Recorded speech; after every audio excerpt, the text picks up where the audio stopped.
Make extra money daily from your sports betting? Dylan Cohen from Beat the Book here. I'm always about finding ways to take sports betting to the next level. And that's exactly why I'm pumped to tell you about Edge Boost, the financial platform that pays you cash back to wager. Edge Boost is an online bank account that pays you for every deposit. With the Edge Boost Visa debit card, you're getting up to 0.5% cash back on all of your sportsbook, daily fantasy site, and casino transactions. That's free money back in your pocket just for doing what you're already doing. It's a no-brainer. Plus, your Edge Boost debit card starts with a $250,000 daily limit, and it will never be declined for gambling activity. They've got built-in tools to help you stay responsible, and there's absolutely no hidden fees or minimum required balances. So stop leaving money on the table. Visit edgeboost.bet to learn more and sign up today. That's edgeboost.bet. Once again, edgeboost.bet. Progressive knows finding your new home was a dream come true. You wanted a walk-up with central air and a skylight, and you found it. Now, every Friday night, you get to fall asleep to the sound of your downstairs neighbors' dance parties. Progressive can't save you from your noisy neighbors, but we can save you money when you bundle your home and auto with us. Get a quote at Progressive.com. Progressive Casualty Insurance Company affiliates and other insurers not available in all states. If you're living with dry age-related macular degeneration or dry AMD, you may be at risk for developing geographic atrophy or GA. GA can be unpredictable and progress rapidly, leading to irreversible vision loss. Now there's something you can do to slow it down. Izervay is proven to slow GA progression. Izervay gets GA going slower. Izervay or avacincaptad pegol is a prescription eye injection used to treat GA. Don't take it if you have an infection or active swelling in or around your eye. Izervay can cause eye infection, retinal detachment, or increased risk of wet AMD. Izervay may temporarily increase eye pressure. Your vision may be impaired after an eye injection or exam. Don't delay. Ask your doctor about Izervay today. Izervay gets GA going slower. Visit Izervay.com. That's IZERVAY.com. Paid for by Astellas Pharma. Let's say you've got questions. You're looking into solar, but you don't know where to start. Well, Harman Solar has the answers. Hi, I'm Jeffrey O'Brien, and listen, there's a couple of ways you can go here. One, visit harmansolar.com, browse around, because right across the page, they got links to all sorts of great information, like frequently asked questions, equipment, tax credits, even testimonials. Or just give them a call, 800-281-3189. Ask them directly. They'd love to hear from you. That's 800-281-3189. Or just go to harmansolar.com. Drivers who switch and save with Progressive could save hundreds. With that kind of money, you could go big time and skip the regular line at the airport and pay for speedy security. Imagine not having to quickly unpack and pack at the place you already came back to. And wearing your shoes the whole time you're there? You can't put a price on that kind of luxury. Well, actually you can, and you paid for it. Switch to Progressive and you could save big time for speedy security. Progressive Casualty Insurance Company and affiliates not available in all states. Potential savings will vary. My name is Mary Grace. Early diagnosis is key, but make no mistake, it is a devastating disease. For more information, contact us at alz.org or through the 24/7 helpline at 800-272-3900. Sponsored by the Alzheimer's Association. KQFN Tempe. Also transmitting on K257CD Phoenix at 99.3 FM and K240 EU Mountain Hills at 95.9 FM. All right, people, settle down. Because it's time for what? Showtime. When does it start? Right now. 3, 2, 1. Let's get on with the show. Let's do it.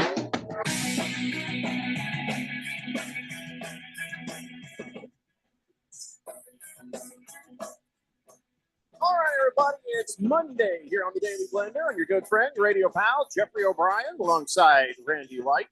Got Keon Rose in the control room, and you guys are on the Fanatic text line, 888-368-1580, as we broadcast live in the Harman Solar Studios in Scottsdale. And before we get started at anything, Randy, there's something important that you need to know. Spirit Airlines is no longer allowing see-through clothing. No, damn it! That means no more sheer tops where we can see through and see your nipples. Got it? I don't see the reasoning. No, listen. Okay. All right. Leave the clear plastic pants at home from now on. If you're getting on Spirit Airlines, don't even think about wearing your full fishnet bodysuit again. Well, like you wore to the Christmas party. Everyone was very uncomfortable, but Spirit Airlines won't even let you on the plane. I don't think anybody was uncomfortable with my fishnet bodysuit. I don't think so. Everybody was uncomfortable. I saw the looks. Yeah, away. And also to the direction of the bathroom to vomit. Nobody needs to see this, Randy. But if you're going to try to get on Spirit Airlines, you're going to end up sent right back into the terminal. You're not going to be allowed. Really? Yeah, they updated their fine print this week to ban things that could be seen as lewd, obscene, or offensive in nature. And all of your outfits have really been, and maybe specifically because of you, been mentioned. I feel like that's discrimination. No, it's not discrimination to say you can't have see-through clothing, Randy. That's not discrimination. I'm wearing my plastic pants right now. I know, and as long as you keep seated, we're fine.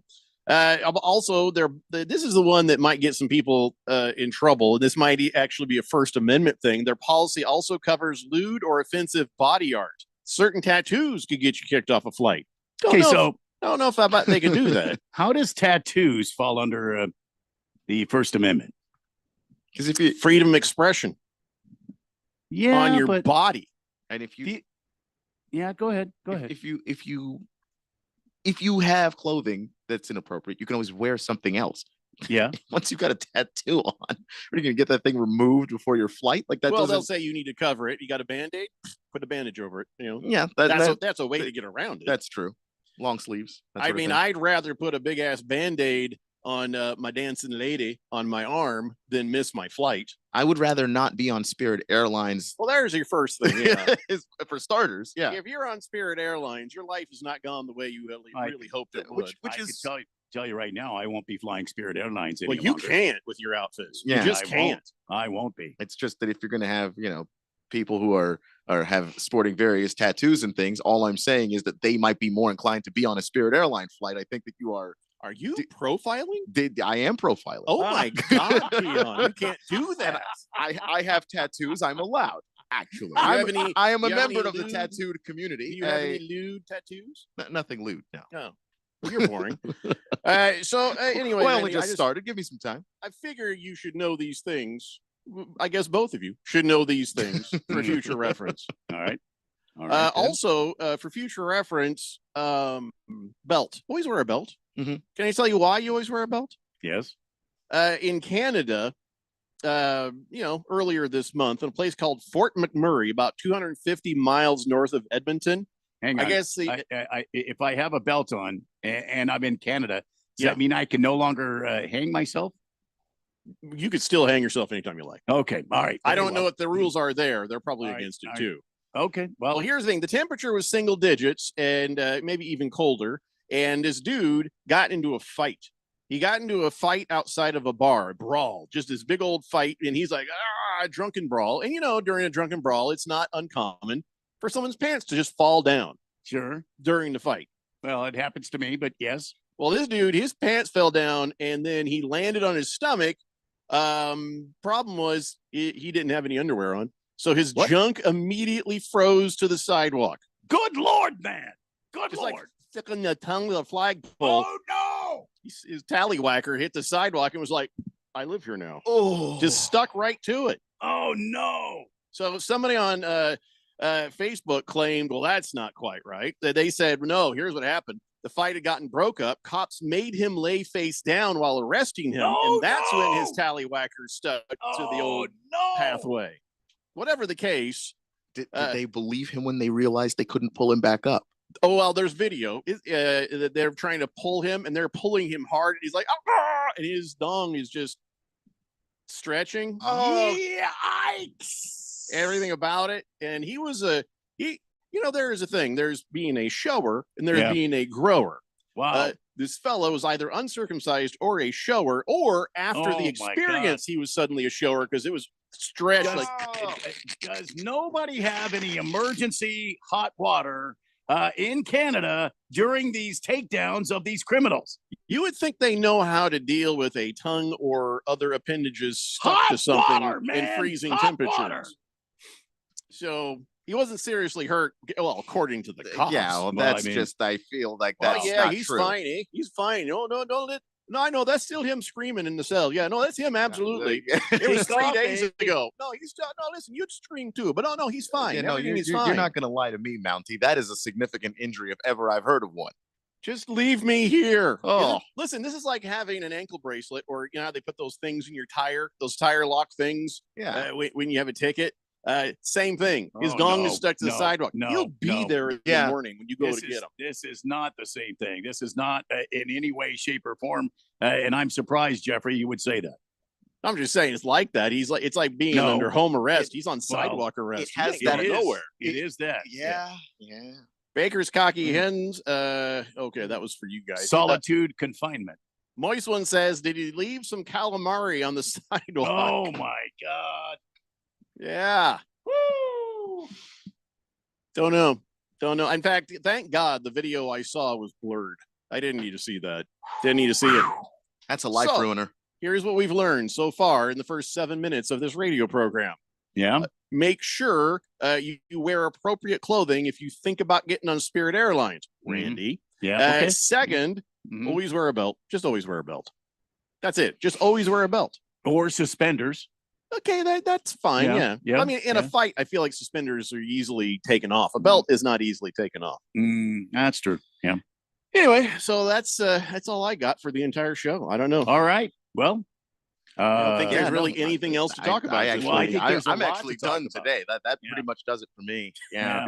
I think my will to continue speaking is there's much lower. Many things to talk about today. There was a lot that happened this weekend.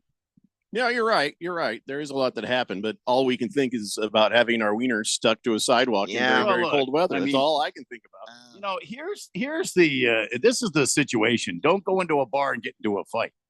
Yeah, that's a good one.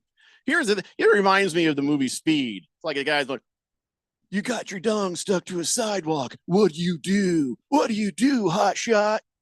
You guys don't remember that? Dennis, see what I don't remember those words being in particular, but yeah. Maybe some a little bit of a script change. See what I mean? Yeah. Let's see here. Dodger Danny says, how about them Dodgers? What do you mean? He's trying to change the subject. And we're not going to talk about the they have three different teams on that team now. They have all the players. Yeah. Taco Kenny says it was a first down. Estodo. Well, Taco Kenny, we're going to get to that here in a minute. We're going to get that to a minute. And you were probably right. But there's other circumstances that go around that. Mm-hmm. Dodger Danny says my Speed Keanu Reeves impersonation was spot on. It was. Thank you, sir. Yes. Appreciate it. No, definitely. Yeah. Whoa. Okay. So right now at this point, I'm sure you guys talked about this on the old betting show there, Keon, but the Chiefs have opened up as the 1.5 point favorite over the Eagles for Super Bowl LIX. So that just basically means it's a pick 'em. It is a pick 'em, and I think we're gonna see where the line moves over the course of the next 2 weeks, because you've got two fan bases that are they do spend money, and Eagles fans obviously rabid. So I think that we're going to have some line movement from this pick 'em over the course of it. Maybe it winds up back at being a pick 'em by the end of it, but I think that the line's going to move quite a bit. So Keon, do you have any favorite after watching these teams this weekend? I know that I'm not going to talk about the NFC Championship game too much, but after what you saw the Eagles do and play, can I take this? Can I take this? Okay, well, no, go ahead, Jeff. I'm going to tell you, he's picking that he wants the Chiefs to win because he hates the Eagles. But go ahead. I mean, is that what you want? No, if we're talking about what I think will happen, that is completely different from what I want to happen, which is for the Eagles to burn in hell, right? As always. Other than that, if they do win, I suppose I can be singularly happy for Saquon because I like him. But I'm not interested in seeing that shade of green anywhere near a Lombardi trophy. So you're taking the Chiefs then, basically? Yeah. Okay. Yeah. Jeffrey, are you leaning one way or the other? Left. Oh, you mean on the game? I haven't really thought about it yet. Sorry. No, See, I'm feeling the Eagles, the way how dominant they looked at the end of that game. No, man, Saquon's incredible. Jalen's, I mean, when Saquon gets going, now Jalen can do just about anything out there. Yeah, man. I don't see any way the Eagles stop Saquon. I just don't see it. Well, the Eagles wouldn't stop Saquon. They're on his team. The Chiefs. That'd be very strange and probably a giant scandal, Randy. I'm sorry. I'm so sorry. In fact, the Eagles are the only ones who can. Yeah. You're right. But I just don't see it. I do see it. I do see a path that the Chiefs defense can stop Saquon, or at least make it. Well, okay. I'm not ready to talk about the next game yet. I still want to talk about the games that happen. All right. No, kiss the cook. You mean Dick Trickle? No, his name is NASCAR driver. Yeah, it wasn't Dick Sickle. It wasn't. I would think that once you get eradicated from the concrete ice, it would be a bit of a trickle, wouldn't it? A bit of a fleshy mess, I think. Well, yes, but oh dear God, it burns. Yeah, it's gonna hurt. It's gonna it'll tingle at the very least. Tingle for the rest of your life. Ooh. Yeah. Ooh. You'll never recover from that. That's permanent. It's like when you find that weird tool in the garage. You're like, I know it looks weird. I have no idea. I used to know what he did, but it doesn't do it anymore. Wilbur says, now the last thing I want to get in is to get in a fight in Jackson, Mississippi on a Saturday night, especially when there's two of them and one of me. What is that from? I have no idea what that is. Do you get that? I don't get that. Randy's laughing. It's a song of something, isn't it? Isn't it a song? I don't know. Some probably country song, probably. Since I don't know it. Mr. Pink Eye says, does Keon blame the Giants or the Eagles? You know, that the Commanders aren't in the Super Bowl. Well, that is a very good question, actually. No, because the Giants blew it, and then Saquon goes to the Eagles when the Giants could have dealt him someplace else. Yeah. Your Commandos wouldn't have faced Saquon. That is a very good question, Pink Eye. Yeah, I mean, I blame the Eagles because the Eagles put the team together that just needed to add Saquon to put them over the top. So, no, the Eagles take responsibility for this. The Giants are just being the Giants. Yeah, Giants doing Giants things, but yeah, to a rival in your own. Yeah, just don't understand. Look, they're very dumb. Fifth letter says no. Chiefs can burn in hell. Fly, Eagles, fly. But if Washington takes care of the ball, they're easily playing for that Lombardi. Yeah, there was a lot of turnovers for your team. They needed to play a perfect game, I think, to really win that game, and it was far from that. So yeah, I mean. Yeah, listen, you got a young team. You got a great new quarterback.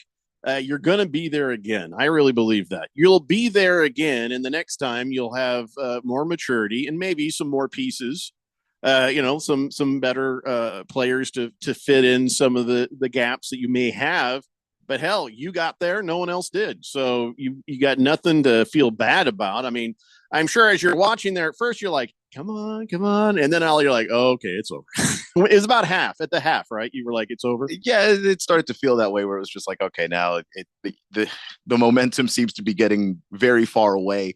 And sometimes it does work out like that. Like I don't feel bad, for this team. I think that they did so much better than I ever thought that they could. I never imagined that they'd even be in an NFC title game. I hope that they can get back. There are lots of things that they can work on in the offseason to get better. And through the draft and free agency, they've got a lot of cap space. Like I'm really excited about Washington Commanders football moving forward, which I've never thought a single day in my life, except for maybe 2012. If you got this far like this, imagine how much farther you're going to get now with added experience and the pieces that'll come later. So yeah, nobody expected this. Nobody. So this is, most improved for sure. And listen, we'd all have loved to have gotten this far with our teams, but now it's the Eagles' turn after their 55-23 win over the Commanders. That kind of sucked. I mean, it's like they pulled away, and then they really pulled away, and you're just like, oh. It seemed like they first of all, they beat you, and then they kind of squashed you in the mud. You know what I mean? Yeah. It seemed like they just really wanted to make a statement over the Commandos. It's rivals for a reason, right? Yeah, it's the NFC East. If the shoe were on the other foot, it would have gone the same way. If Washington had the chance to put it on them, it would have happened. So and they put it on them. 7 rushing touchdowns. That ties the 7 postseason record of the 1940 Bears. When they beat a team 73-0 in a championship game. So yeah, it could have been worse. Yeah, at least 73-0 worse. So, by the way, the team that the Bears did that against, also Washington. Wow. It was also your team. The most lopsided score in NFL history. No team had ever given up 7 rushing touchdowns since then, except for now. You guys again have done it. So well, they say that history doesn't repeat itself, but it rhymes. It really does. Really. So sometimes when it's you, it's just you. Jalen Hurts has 9 playoff rushing touchdowns. That's the most in NFL history. But you got to admit, even though they were beating your team, as you're watching Saquon Barkley just effortlessly run into the end zone seemingly at will. First play of the game, done. Second time he touched the ball, his second play, done. And I mean, he showed everything on especially that first run. There was the power. He broke like 3 tackles, but then in the open field, he just made a bunch of guys miss. He's jumping over people. He's up on the sideline and guys can't catch him. And then once he gets behind your entire defense, well, good night. It's over. You can't catch the guy. He's the real deal. So, that was astounding, a bit of running. And then Jalen Hurts is like, hey, I want in. And he does it a couple of times. So, yeah, what do you do? Most rushing touchdowns, I think most rushing yards and touchdowns in a title game since Otto Graham in 1954. Just I think what the Eagles did was exploit the weaknesses, first of all, of Washington. Second of all, they took advantage of turnovers. That, to me, was the storyline in this NFC Championship game.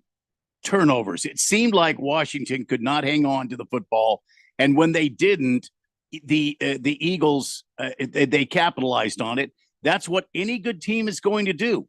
If you give them other extra opportunities, they're going to capitalize on those extra opportunities, and they're going to get points out of them. Any good team would know this, whether it's football, baseball, basketball. If you give a team an opportunity to score extra points, if you will, or free points, they're going to take that and they're going to utilize it. Was it 3 or 4 turnovers by the Commandos? 4 turnovers. Yeah, I think it was 4. Yeah, that I know of. Yeah, it was. Yeah, and like Randy's right. And this is a Washington team that couldn't recover once they started turning the football over. They hadn't turned the football over in the last 7 games that they've played, and all of a sudden now they can't stop. So just it worked out that way. It's unfortunate, but the Eagles took advantage of it, and they're so lethal in the red zone. If you turn the football over anywhere near there, that's just 7. That's not 3. It's 7. Yeah. All right, listen, we have to take a break. We come back, we'll pick it right back up. We'll talk more about Commanders and Eagles, and of course, we're going to talk about Chiefs and Bills. I think that's where people are really going to lose their minds. It's the Daily Blender here on 1580, The Fanatic. This is Brent Musburger's Action Update on 1580 and 99.3, The Fanatic. This update brought to you by Sport Trade. Download the Sport Trade app and use code VSIN to earn 10% cash back on every bet in your first week. Gambling problem? Call 1-800-NEXT-STEP. The Phoenix Suns are home tonight as they take on the LA Clippers. Phoenix, coming off a 119-109 victory Saturday against the Washington Wizards, have now won 6 of their last 8 games. Kevin Durant had 29 points in that victory. The Clippers have won back-to-back games. They're coming off Saturday's win against Milwaukee. Tonight, Phoenix is a 1.5-point home underdog, -105 against the spread. The Clippers minus the 1.5, -115. On the money line, Clippers -130, Phoenix +110, and the over-under 224.5. I'm Tony Desiri with your VSiN Action Update on 1580 and 99.3 The Fanatic. Sports betting apps are not created equal. Dylan Cohen from Beat the Book here to talk about the Sport Trade advantage. With higher payouts, Sport Trade is the ultimate sports betting experience. SportTrade is the first sports betting app that gives you the option to see the odds expressed as probabilities, and it's changing in-game betting forever. If it's easier to understand 52% probability of winning versus minus 108 odds, then SportTrade is for you. With this percent odds feature, cashing out now makes much more sense. As the win probability changes, so does the value of your bet. And if you're an experienced bettor and prefer American odds, you'll get pricing closer to minus 106 versus the normal minus 110, coupled with instant in-play betting. No more spinny wheels. So download SportTrade today to see the difference and beat the book. Use promo code 1580 to earn 10% cash back on every bet you place in your first week. Terms apply. SportTrade is regulated by the Arizona Department of Gaming. If you or someone you know has a gambling problem and wants help, call 1-800-NEXT-STEP. Catch all the action of NCAA men's basketball, starting with the game of the week. Got it! Oh, wow! Then conference and regional tournaments, NCAA tourney, March Madness, and the championship game live. Fires from three. Oh, he hit it! Don't miss a moment on 1580 and 99.3, The Fanatic, and always on at 1580thefanatic.com. Your home for March Madness.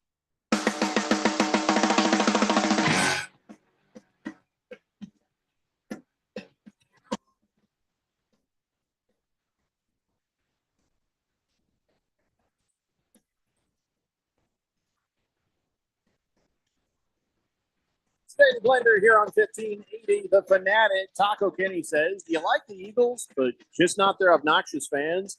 You know, like how I love the Lakers, Dodgers, but not the city where I was born.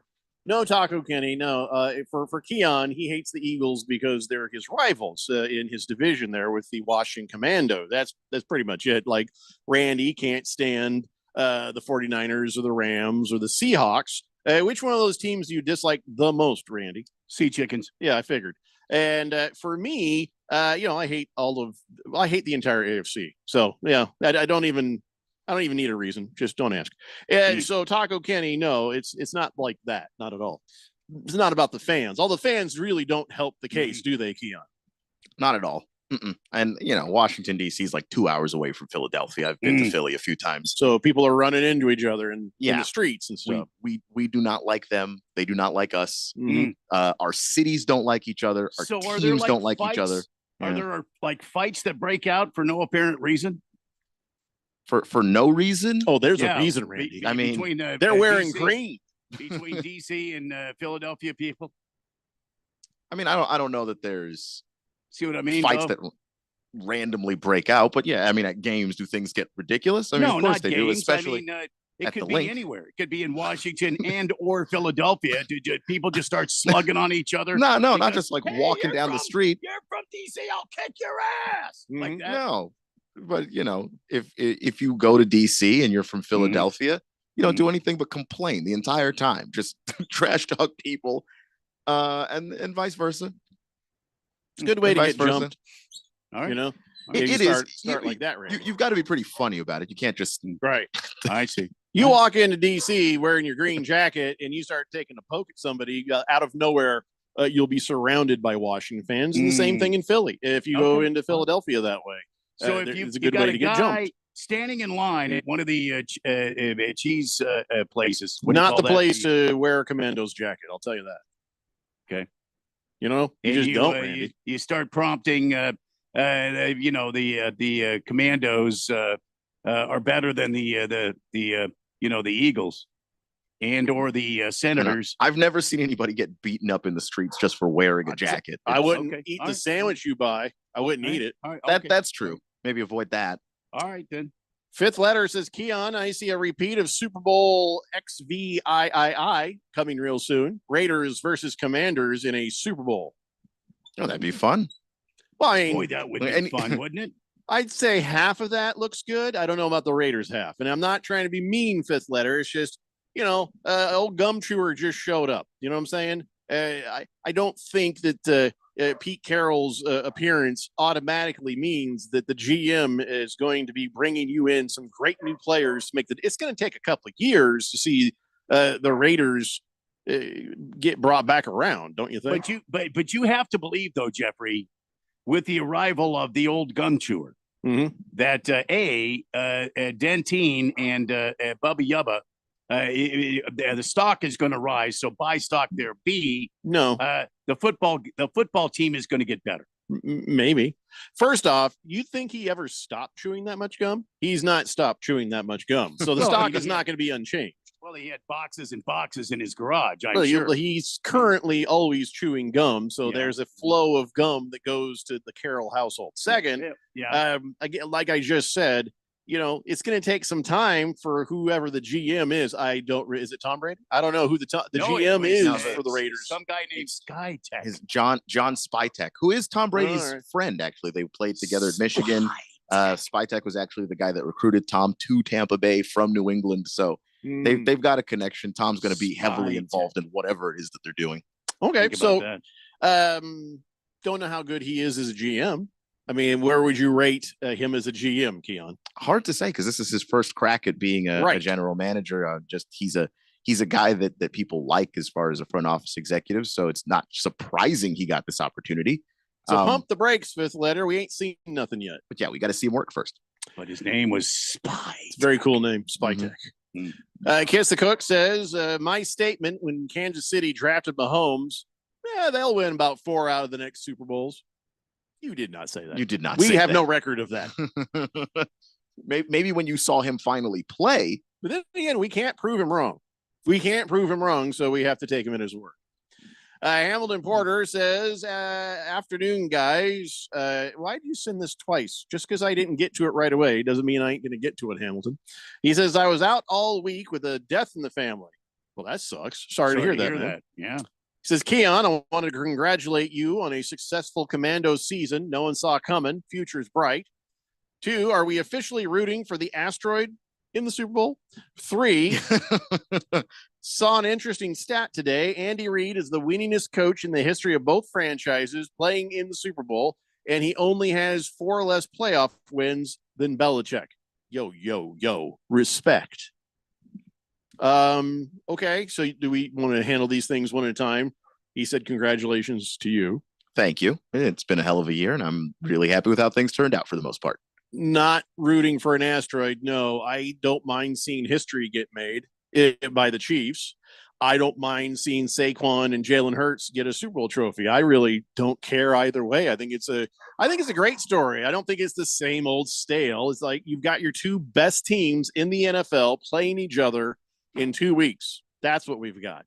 And then the thing about Reid being the winningest coach, you are correct. And he will surpass Belichick.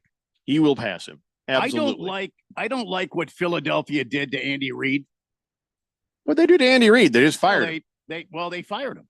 And I think that Andy Reid owes them a good kick in the nuts. Sometimes you just need to shake that Etch-a-Sketch. Stuff happens. Yeah, but that doesn't mean that it's the Eagles or these bad guys. I mean, maybe they did a dumb thing, but who knows? Maybe that's exactly what they needed. I'm not speaking for Andy Reid, but if I'm Andy Reid, I'm going to kick him in the nuts every chance I get. And I'm sure he'll enjoy that. Yeah. Super Bowl, what a better stage than to kick them in the cha-cha bongos. Again, I don't know. Yes, you go ahead. You go ahead, Keon. You answer the question. Well, they've done it already. So yeah, I mean they've beaten this team before. I think I mean with Andy Reid and the way that he got pushed out of Philadelphia, it to me reminds me a lot of Mike Tomlin actually, where Tomlin he won a lot in Philadelphia. He just never got over the hump to go to the Super Bowl. He got to the Super Bowl. They lost the Super Bowl. And, a lot of people pin that on Andy Reid. And I think that the Eagles kind of wandered a little bit without him, but they figured out their way. And now look at them. They're competitive because their organization, especially the way that Howie Roseman runs it over there, it's a top-notch organization. So they're always going to be competitive as long as he's the general manager. And Hamilton Porter, I don't think Nick Sirianni is on a hot seat. I think it was kind of dumb that he was on a hot seat 4 times. 4 times. 4 times. I don't think it was kind of dumb just because he is kind of an a-hole and he was not in that building to the people who employ him. He was not a good person to those folks. So it makes it a little difficult. Nobody cares if you're a good person. All they care about is wins, and Nick Sirianni 4 times. Yeah. And so that's why he still has his job. But I could understand him being on the hot seat, especially last year before Saquon. Things were not looking great for the Philadelphia Eagles. So it happens. Wilbur says, so will Harmon Solar pay for the parade for the fan pick'em contest? There is no parade. Wait, what? What? Moldy Tuna Fish says, Keon, what happened to your Commandos yesterday? What happened? They pooped the bed. I think the Lions would have put up a better fight. They finally started turning over the football, and the Eagles have a great defense. They forced those turnovers. I don't know that they pooped the bed. That was a pretty well. Let's ask somebody who has pooped the bed quite a bit in his life. Randy, do you think that they pooped the bed? Yes. Oh, you think Commandos pooped the bed? I do. I think they were. I think this was too big of a stage for them at this point. I think they finally ran into the scene where the team was not as big as the moment, and I think that this team has a lot of promise for the future. I think this team has a great amount of promise for the future, and it's going to be exciting to see what happens. I hope they get through the sophomore slump for this quarterback, for this quarterback. I hope he continues to rise above what many people thought of him coming into the league. And I think that this was an outstanding run for the head coach who had a monkey on his back from that Super Bowl, remember, when he was the head coach of Atlanta and the Patriots came back in the second half. I think this was an outstanding run for him, and it showed everybody in the league that he is truly a good coach to get this team that far and go to the championship game. There's nothing to hang your head about, Keon and or the Washington Commandos. It was a hell of a season. Your coach did not create, 3 fumbles being lost, leading to touchdowns and an interception, including Quinn. Yeah, including one on a return, on a kick return. That's not even. Yeah. I don't know. That's not even the coaches. That's just you got to be secure with the football. You can't make that mistake there, and you did. Yeah. I want to disagree with Randy about whether they pooped the bed or not, but let's be honest. Randy is an accomplished bed pooper. I mean. This is the only man I've ever known who's done it perched on top of a tall dresser when he pooped the bed. I mean, so he knows his stuff, Keon. I'm sorry. Quiet Cannon says, on the radio in the Chiefs game, the commentator announcer said there was a lot of bad calls by the refs in the Chiefs game. We're going to get to that in a second. He says, what did you guys see when you were watching on the tele? We will talk about that here when we talk about that game. But a lot? Don't know if I'm ready to say a lot, but we'll see what everybody thinks. Devil Hawk says, did you see the Eagles fans shoot a real gun in the crowd of celebration yesterday in Philadelphia? Philadelphia sports fans are the worst. Well, I think a car ran over a couple of people in the same celebration. Wasn't intentional like what happened in New Orleans, and people were not seriously hurt. But yeah, Philadelphia is dumb. Yeah, I mean, there are times you go over there and you're talking to people and you just go, can you read, man? This just does not seem like a, and now also Eagles fans drink a lot. So I'm like, are you just drunk or is it? No, this is where you get that wrong. You don't ask. It's not, do you read? It's, do you comprehend? Do you comprehend? Yeah, you got to look at the comprehension skills. That's it. You could read the high limit, the comprehension is all the. Nope, because I just don't think letters mean something to some folks over there. That's it. Yeah. Chief Skull says, if I remember reading this correctly, the Jets GM and the Raiders GM both went to Chaparral High School in Scottsdale together. I think Big George would call it collusion. What's collusion? What happened that's collusion? Nothing has even happened. Two guys got hired in 2 separate places, and that's it. What would be collusion? It's an interesting coincidence. They went to the same high school. Here's another interesting coincidence that has nothing to do with anything. When I was doing a morning show earlier in my career, at the same time I was doing a morning show, a guy I went to high school with, Darren Dammy, who turned out to be Crazy Kid, was also doing a morning show at that time.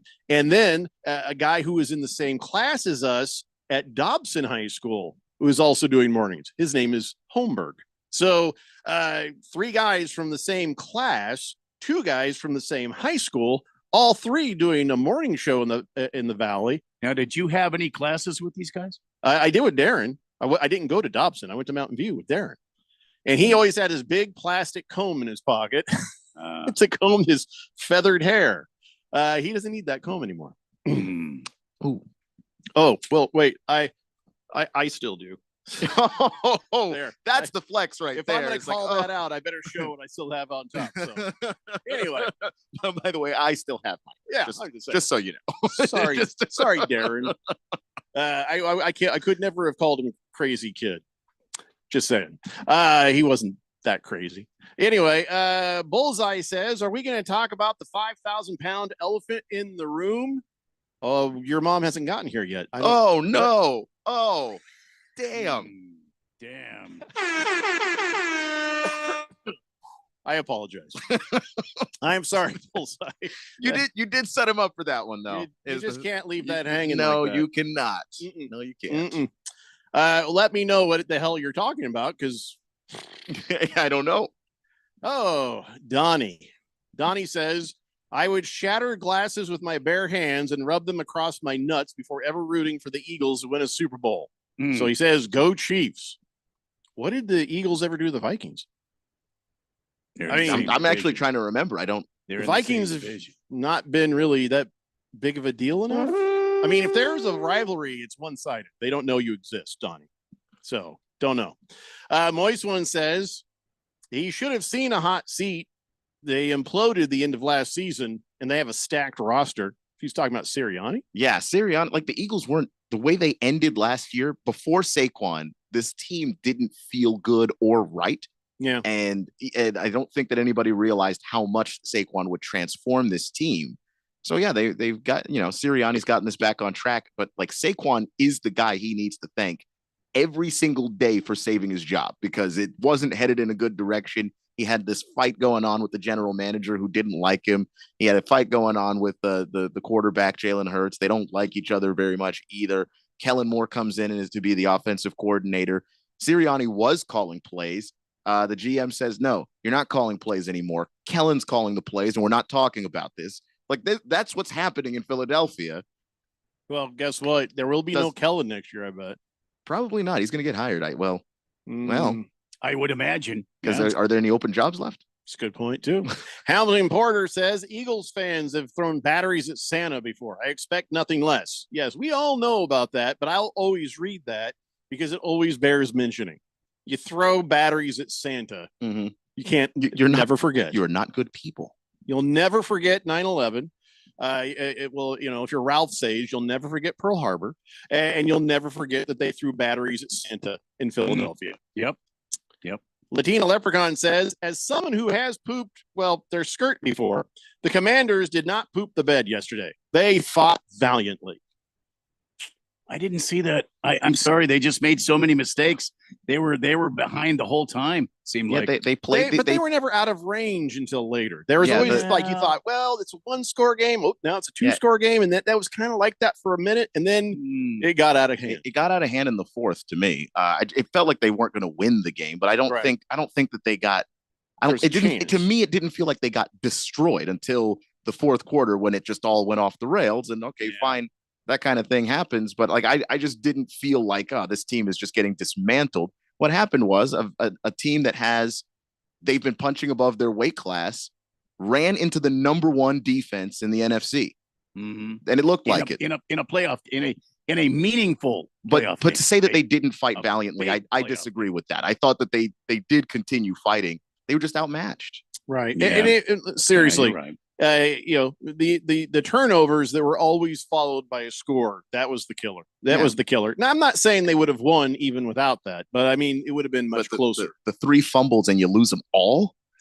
Yeah. Can't win many Each games fumble like that. Turned into a TD. That's a nightmare. Just, what are you going to do? The fact that there will be drills next season. Yeah. In fact, there'll be drills next week. He's going to have them on the practice field next week about holding on to the damn ball. I don't know what else he could do with Austin Eckler. He ought to know better.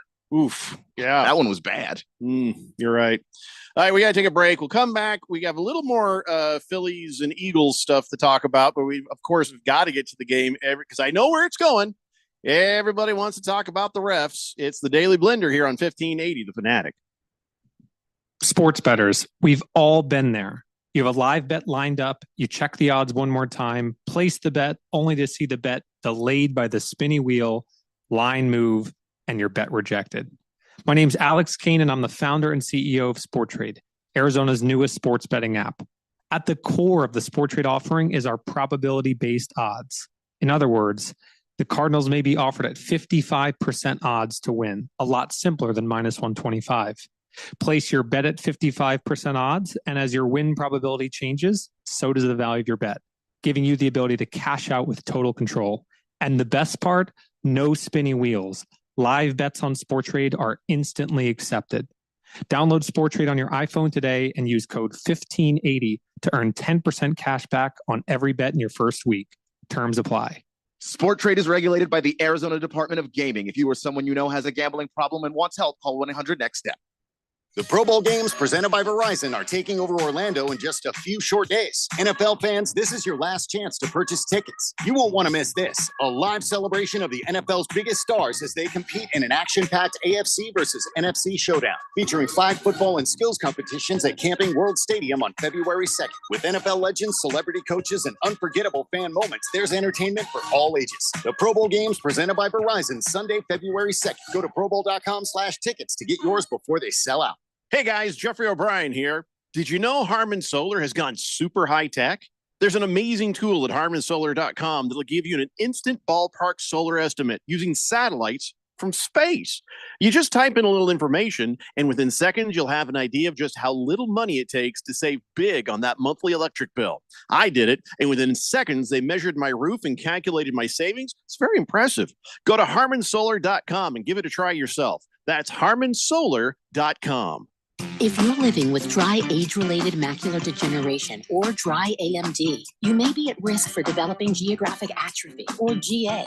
GA can be unpredictable and progress rapidly, leading to irreversible vision loss. Now there's something you can do to slow it down, get it going slower. Izervay is proven to slow GA progression. Izervay gets GA going slower. Izervay or avacincaptad pegol is a prescription eye injection used to treat GA. Don't take it if you have an infection or active swelling in or around your eye. Izervay can cause eye infection, retinal detachment, or increased risk of wet AMD. Izervay may temporarily increase eye pressure. Your vision may be impaired after an eye injection or exam. Don't delay. Ask your doctor about Izervay today. Izervay gets GA going slower. Visit Izervay.com. That's IZERVAY.com. Paid for by Astellas Pharma. If it's local, we talk about it. 1580 and 99.3. The Fanatic.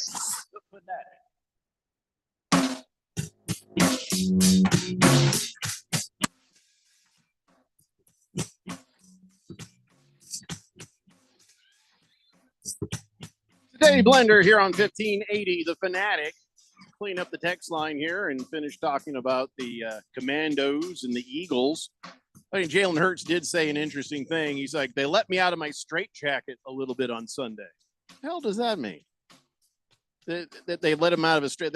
You think that they've been trying to send more plays to run Saquon and less for Jalen Hurts, trying to not hurt Hurts? I mean, I'm not sure what that means, his straitjacket. I think that is what it means. Like, they kind of had him under wraps ever since the concussion, and he hasn't been able to be the Jalen Hurts, from before. And then, he got knocked around a little bit last week too, and there was some concerns about, is the knee going to be okay?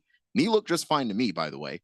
And yeah, I think that they just let Jalen Hurts be himself a little bit more, and that put a lot of pressure on Washington's defense. And I don't think that they necessarily had all the answers.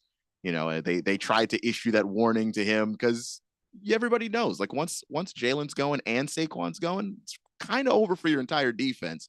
And the threat didn't work, and the Eagles just let Jalen be Jalen.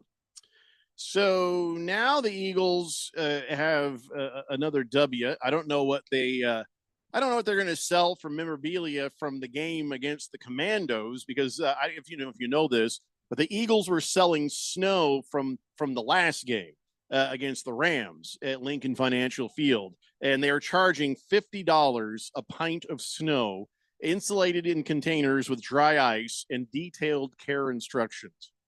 They're selling the snow from the field for a divisional win. Good for them that they did make that Super Bowl, because that's the stupidest thing I ever heard of. And it would have been hilarious to laugh at them for years and years later. It still is. It still is. But going to the Super Bowl makes it seem less dumb.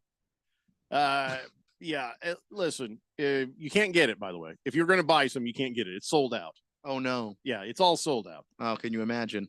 But, yeah, I think appropriate gift would have been one of them snowballs they threw at Santa Claus back in 1968. Now, if you got one of those. No, nobody saved that. Especially not Well, Santa. somebody's got it somewhere. Hey, Marge, put this in the refrigerator, in the freezer. We threw this thing at Santa Claus today. You what?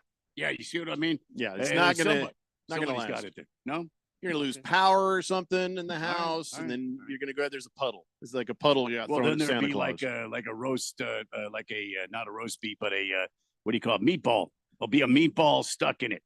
Remember who was it that they got the turkey leg from Madden and they kept it in their freezer and then their wife threw it out? The turducken. Yeah, right? they got one of them. Got one of them legs, and they're like, "Oh, I got thrown out when we moved." So that sucks. See, it sucks. That's what Jaden Daniels. That's what he had to say.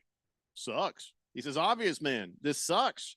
This bleep sucks." Excuse my language, but I can't be prouder of the guys in the locker room. Year one, everybody not really knowing each other. Rookies doing a tremendous job, bringing us in, helping us out. We all meshed. We got to this point, but at the end of the day, we lost, and it sucks. We'll move on from this. Yeah, Fair enough, dude. Glad you're not crying into a towel like you did last time you lost a thing. I wish nothing but the best for the Commandos and for Jaden Daniels. This kid is a class individual, and I hope he. Wait, who was crying into a towel? Jaden Daniels. College. When he lost that bowl game or whatever game that was. That was Caleb.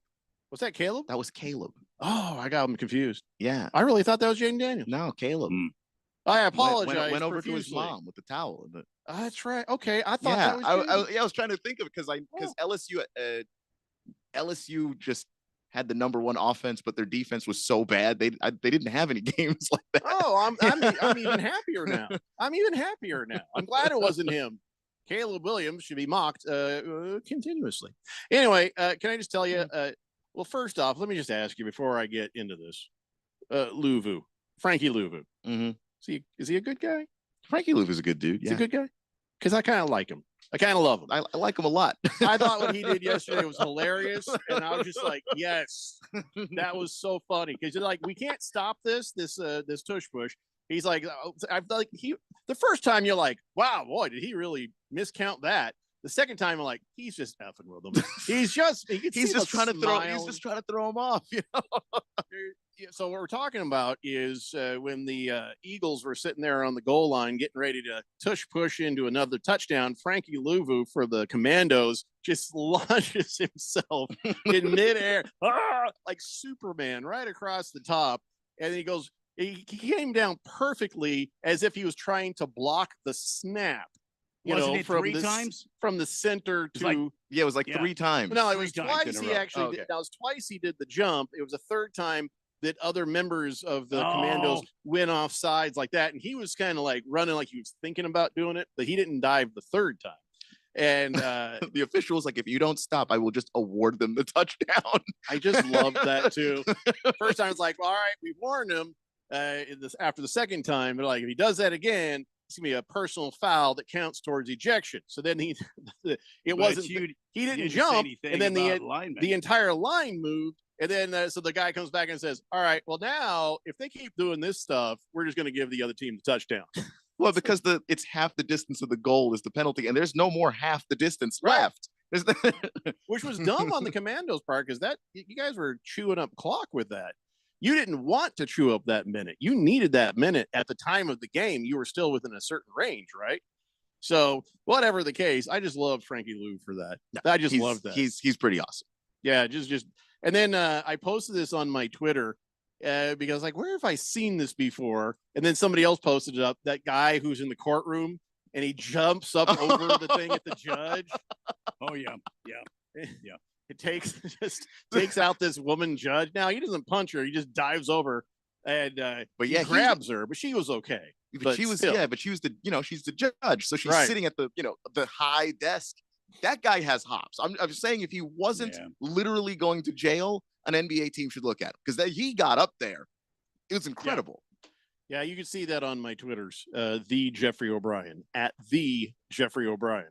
All right. So let's see here. Let's get the, we're still so behind here. Chosen One says, good afternoon, gentlemen. Congrats to amazing season, Keon. I was pulling for the Commanders. Kellen Moore is currently interviewing for the Saints job. What a terrible Kansas City Bills game. Questionable calls for sure. I'll still be watching the Super Bowl, but I'm thinking many more cocktails will be involved as I don't want to see either team win. It's not a bad place to be, man. Yeah. It's not a bad place to be. Just enjoy the party. It doesn't want to see either team win. It's going to happen. There's no avoiding somebody winning. Somebody has to. Yeah. Yeah. I mean, but I understand what he's saying. He doesn't want to remember it. You know, the cocktails are a really good way of making that happen. Look, I feel like I hope the Chiefs win. That's my take right now. So for Andy Reid, I like Andy Reid. I'm okay with either. I kind of we'll talk about this more later. We're running out of time. But I kind of good with either. But yeah, I like to see the Chiefs, and I don't have fatigue. Bullseye says, pretty sure you can't just award a touchdown to a team. I'm pretty sure you can, Bullseye. It's in the rule book that in that circumstance they can. Yeah, and they were getting ready to. Yeah, it took multiple infractions to get there. It's not like they were. Did you see the last time they did it? It was like, yeah, it was just the guys in line. I laughed my ass off on the couch at that right there. And by the way, moving the football was just kind of like, yeah, that was half the distance right there. Well, that really hurt him. That really hurt him. Because at some point you're just going to have to start measuring half the distance of the goal with like one of those atomic microscopes. Because how much closer can you really get? Brings out a tape measure. Yeah. No. Micrometer. So Frankie Louvu, I don't know if he won't get fined for that, but he did get fined for something that a hit that should have taken away a Commander's touchdown. They went ahead. He got away with 2 penalties last week, and the NFL looked at it and they're like, well, we're going to fine him for that. Louvu got fined for a hit on Goff that put him in concussion protocol. He got fined $16,883 for that hit. And then after that, he hip drop tackled Jahmyr Gibbs. I think it was the next series, and that wasn't flagged, but they got him for the same amount on that. So they felt those 2 things were dirty on the part of Louvu. I don't think that the first hit that put him in concussion check was even intentional, to be honest. Did you? I feel like it's just he was just in the right place at the right time. Look, you're the defense and you're suddenly on offense. One of your guys has the ball. You see blue, you hit him. Yeah. Granted, try to keep your helmet away from that guy's face. Don't put the top of your helmet under his chin. But yeah, I mean, well, I hope I pay him pretty good because he just lost $33,766. Randy, I'm sure the team's going to take some of that responsibility because when you start blocking for your guy on a turnover like that, you're exactly right, Keon. You see blue, you hit him, and sometimes though. The defense looks for opportunities like that as, you see the quarterback and you just take a free shot on him. If I'm a quarterback, a lot of people criticize Aaron Rodgers. I go to the sideline. And these guys, the way they're paid, go to the sideline. Yeah. And just get out of the way. Your importance in the game. Because get the hell if you get out hurt, of the way. The game's pretty much over for you. Bullseye says if you can just award a touchdown for no reason, then the NFL is more rigged than I thought. It wouldn't be for no reason, Bullseye. It would be a team is basically abusing, doing a thing on purpose. It does several things. It chews up clock. It's just dumb. Yeah, and it delays the game. Right. Like that's ultimately, and of course, and they've been properly warned several times, Bullseye. And they're not awarding them the touchdown at the 50. They're awarding them because the reason why the Commanders were doing that over and over and over again is at that point, half the distance of the goal isn't much of a penalty. It doesn't give the referees anything to enforce the rules with. This is the next thing. It's literally that one scenario is when you get to use that. You can't use it on the 45. Right. So the NFL, it's not rigged. It's just a little bit. I don't know. Is it rigged a little bit? I don't know. That's not rigged. That is that's like a genuine rule. That's the referee saying, hey, don't do that thing. It does the thing. Don't do that thing. He has no recourse because when you have the distance, the goal is a centimeter. then at that moment you're like, okay, well, there has to be recourse. And these referees, it's in the rule books as recourse. This is what you do if this, then this. Because and here's the thing, these players and Bill Belichick finding ways of exploiting system and doing crazy crap to try to win a football game is not new. So that's why they had to put these things in the rule book to say, if you do that again, then we are going to go ahead and award the touchdown to the other team. Yeah, I mean, the NFL's over 50 years old. Football's a 100-year-old game. Like, these rules didn't come out of nowhere. They're just so uncommon that sometimes we're not aware. Like, oh, really? That's in the rule book? Yeah, it is. So that's not rigged. Maybe don't dare breathe on Patrick Mahomes feels a little rigged. Maybe you can go ahead and obliterate Jalen Hurts, but if you even brush by Patrick Mahomes, that feels a little bit riggish, if you will. I'll tell you what, when we come back, we will talk about the Chiefs and the Bills. And I knew yesterday when I was sitting there, I was like, oh, we're going to be talking about that. Yeah, that's right. Was it a first down? Was it not a first down? Woof. It's the Daily Blender here on 1580, The Fanatic.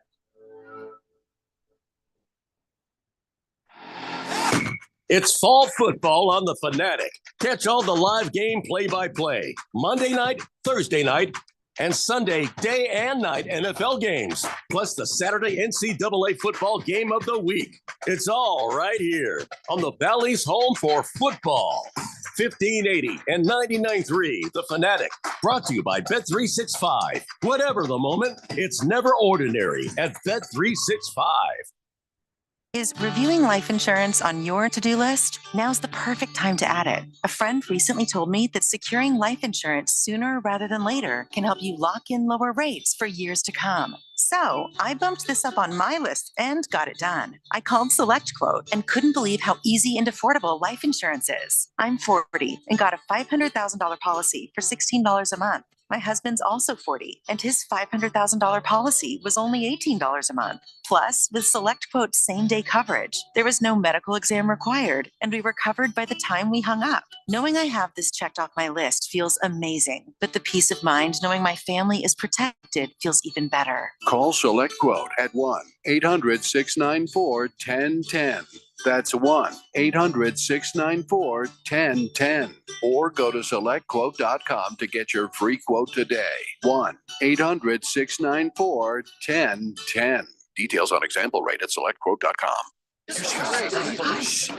Surprise! Your expenses this month were way higher than you expected. Also, you forgot to renew your website domain, and now you're in a bidding war. You should see the look on your face. At Progressive, we know small business owners don't usually like surprises because they cost you money. But a good surprise that could save you money? Getting a commercial auto quote from Progressive. Plus, the fridge died in the break room, and now everything smells weird. Surprise yourself. See if you can save in as little as 7 minutes at ProgressiveCommercial.com. Progressive Casualty Insurance Company and Affiliates. Make extra money daily from your sports betting? Dylan Cohen from Beat the Book here. You know, I'm always about finding ways to take sports betting to the next level. And that's exactly why I'm pumped to tell you about Edge Boost, the financial platform that pays you cash back to wager. Edge Boost is an online bank account that pays you for every deposit. With the Edge Boost Visa debit card, you're getting up to 0.5% cash back on all of your sportsbook, daily fantasy site, and casino transactions. That's free money back in your pocket just for doing what you're already doing. It's a no-brainer. Plus, your Edge Boost debit card starts with a $250,000 daily limit, and it will never be declined for gambling activity.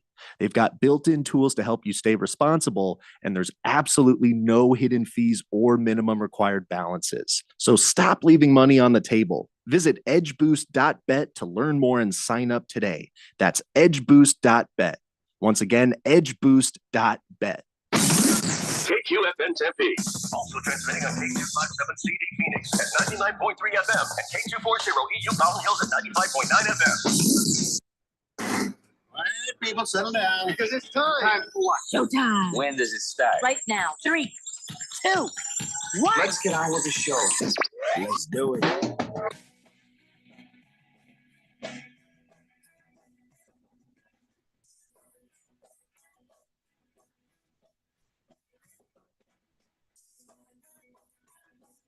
All right, everybody. It's 4 o'clock here on the Daily Blender. I'm your good friend, your radio pal, Jeffrey O'Brien, alongside Randy White. We got Keon Rose in the control room, and you guys are on the Fanatic text line, 888-368-1580, as we broadcast live in the Harmon Solar Studios in Scottsdale. Somebody had posted something up, and now I've lost it. They were talking about how they watched it on Antenna TV. They watched both those games on Antenna TV, and I've lost place of that text. Hold on here. I'm scrolling through.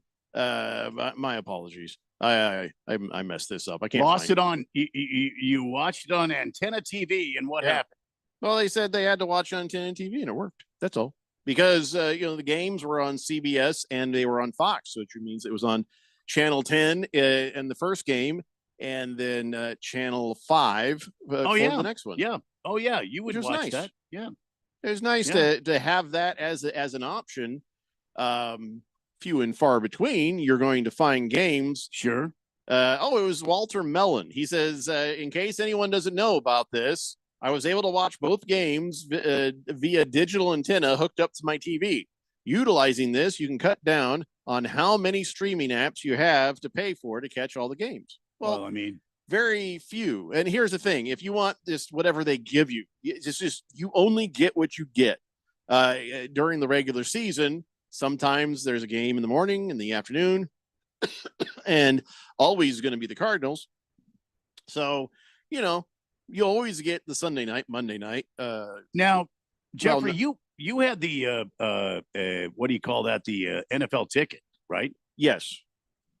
So now, do you know which ones are antenna TV capable? Like when you're watching them, you know what channels they're on? Yes, because they get blocked out of the Sunday ticket. If it's on Channel 5 or Channel 10, on a Sunday, when you try to watch it through the Sunday ticket, they have a thing that says, nope, not here. You got to go to the actual channel in your market to watch it there. Interesting. Which you already have YouTube TV, so you already have those channels. Very interesting. Okay. All right. I didn't know that. But here's the thing. If you never got a streaming service ever, you still be able to watch a decent amount of football. Sure. Not as much as you probably want, not as much as your whole heart and soul needs, but you'd have games on either CBS or Fox during Sunday, and then Sunday night on NBC. Monday night, occasionally you'd get it on ABC. But I think most of the time it's just on ESPN. So, I mean, that's about it. That's about all you get. And Thursday night football is on Amazon. So without streaming services, you do get a reduced amount of football as you would have in the old days. So that's interesting. But you can still get football on over the air antenna. Some, not all, but some. But when you're like watching during the season, you can still get Sunday, at least one game that I know of. If not two games, like Peacock, is that on at least three?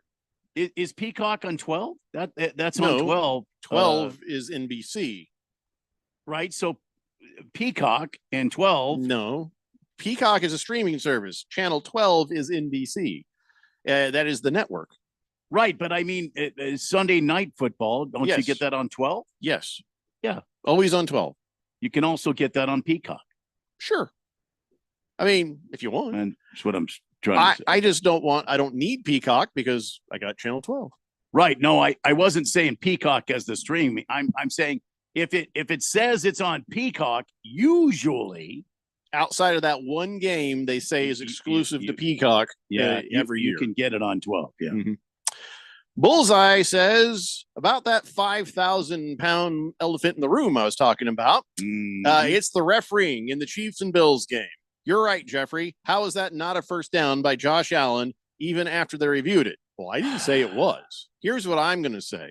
I saw it as well as the referees could.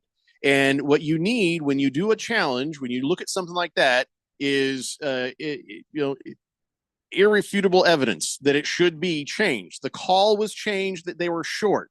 Now, here's the thing where I'm like, okay, this isn't collusion. This isn't rigged. But that one referee who was walking down and he was giving him the first down, he like saw where the other guy was and went, oops, and he moved over to that side. There should have been a conversation. That right there tells me that guy thought it was, then goes, oh, whoops, I'm wrong, and I'm going to move over here now. That I didn't like. I would have liked to have seen a conversation at the very least about that. But here's the thing. The camera views didn't show the ball. They just didn't. There was never a camera view. Well, you couldn't see it say, in the crowd. You couldn't see the ball. And but you could say, well, presumably the ball should be there because of where his head is and where the ball would be, but that's not enough to change a call.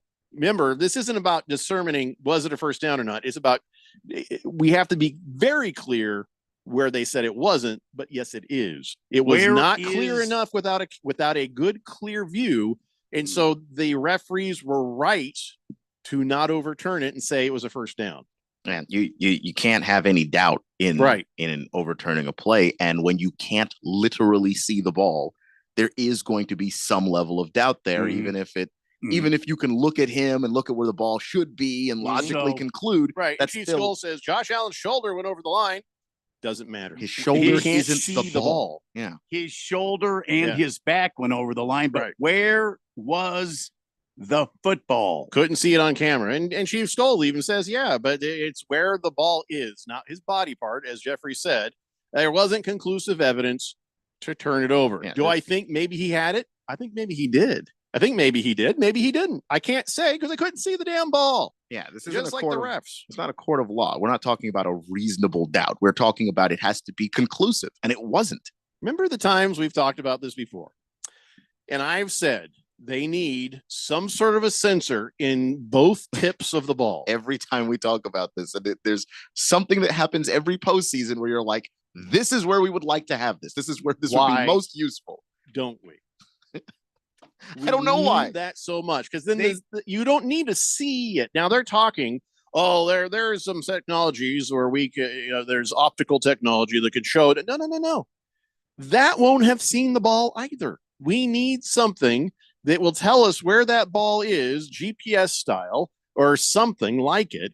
Not something optical. Has to be something where the sensor is absolute. Well, they can put they have sensors in the ball that can track speed, it can track rotation, it can track length. Well, they can then track this. Well, I was just going to say that there should be some way for them to track where it is on the field in a geosynchronous situation.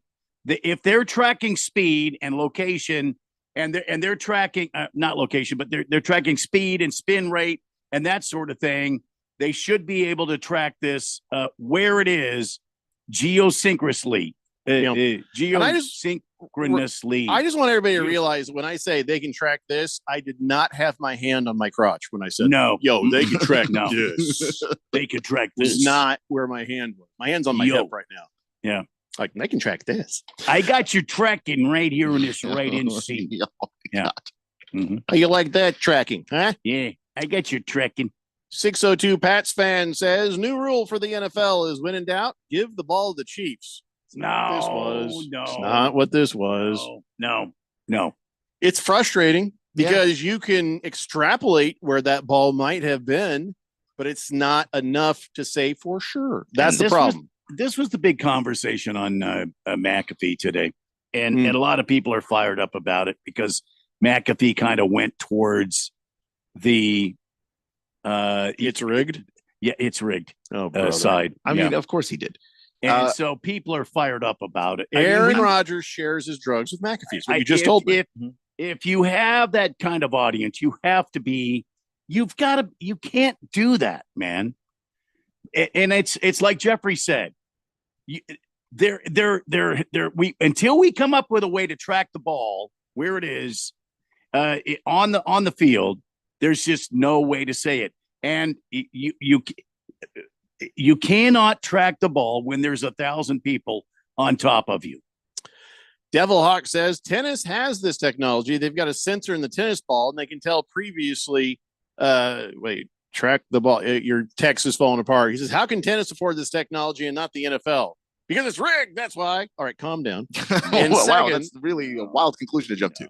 if they have that technology in a tennis ball, they have to have it at both ends of the football because it's like you got to show that even the tip has gone past the line. It's never about the middle of the ball. So I don't know if that's a part that prohibits. I have no idea. All I know is yes, they've got the technology there. They should have the technology here.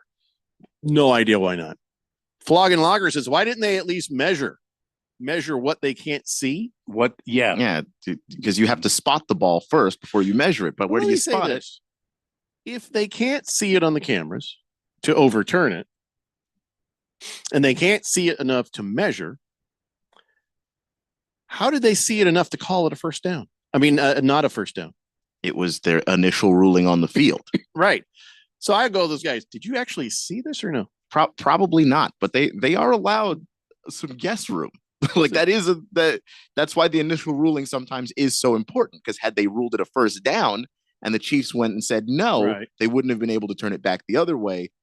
It'd be the same argument, just the other way. And I think people are less likely to say it was rigged. Yeah. And that's gone that way. This is the reason, like we talked about this maybe last week sometime, where I was like, I think the NFL's got to be careful with what this looks like with the Chiefs, because everything that goes their way, even stuff like this, where it's like, no, that like legitimately is the right call to make, given what the referees could not see. Now people have already bought into this narrative. Like, they have to be careful with the perception of this stuff. So umpires are taught to look at the player running and to watch the player go across the bag and listen for the slap of the glove. So as soon as you see the runners go across the bag and you hear the slap of the glove, that's your call. And I can tell you that because that's the way I was trained. When it's a bang bang play at first base, it's not tie goes to the runner. There's never a legitimate tie. It's what do you see and what do you hear? That's what they're talking about when umpires get together. You don't have that in the NFL. Well, I think in the NFL, it's where's the last spot you saw him? Where did you see him in the pile?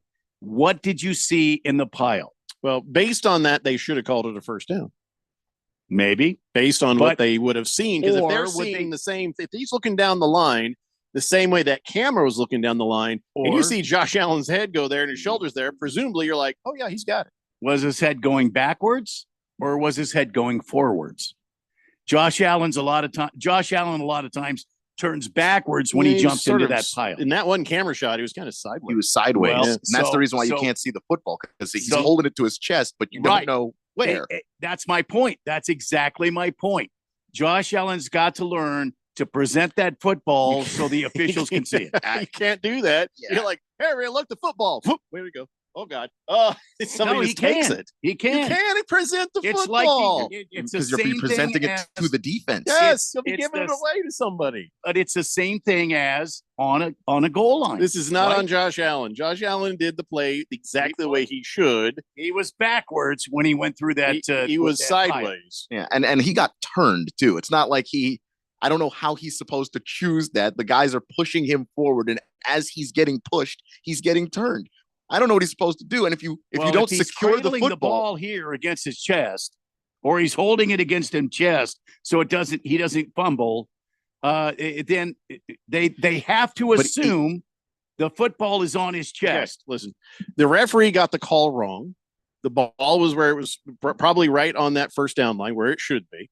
That I think is pretty obvious, but it's the same problem if he wasn't there. If the guy, the referee was wrong in that call, but then you challenge it, you can't overturn it because the camera couldn't see it. It's the same problem if he was like, yeah, it looks good, called it. It's the same problem no matter what. So Josh Allen didn't do anything wrong. This is just a perfect storm of, well, this is the best we can do, because that is the best they can do, Randy. Well, you can't have Josh Allen going, everybody look. And it's just, that's a surefire way to lose the ball when you're not down yet.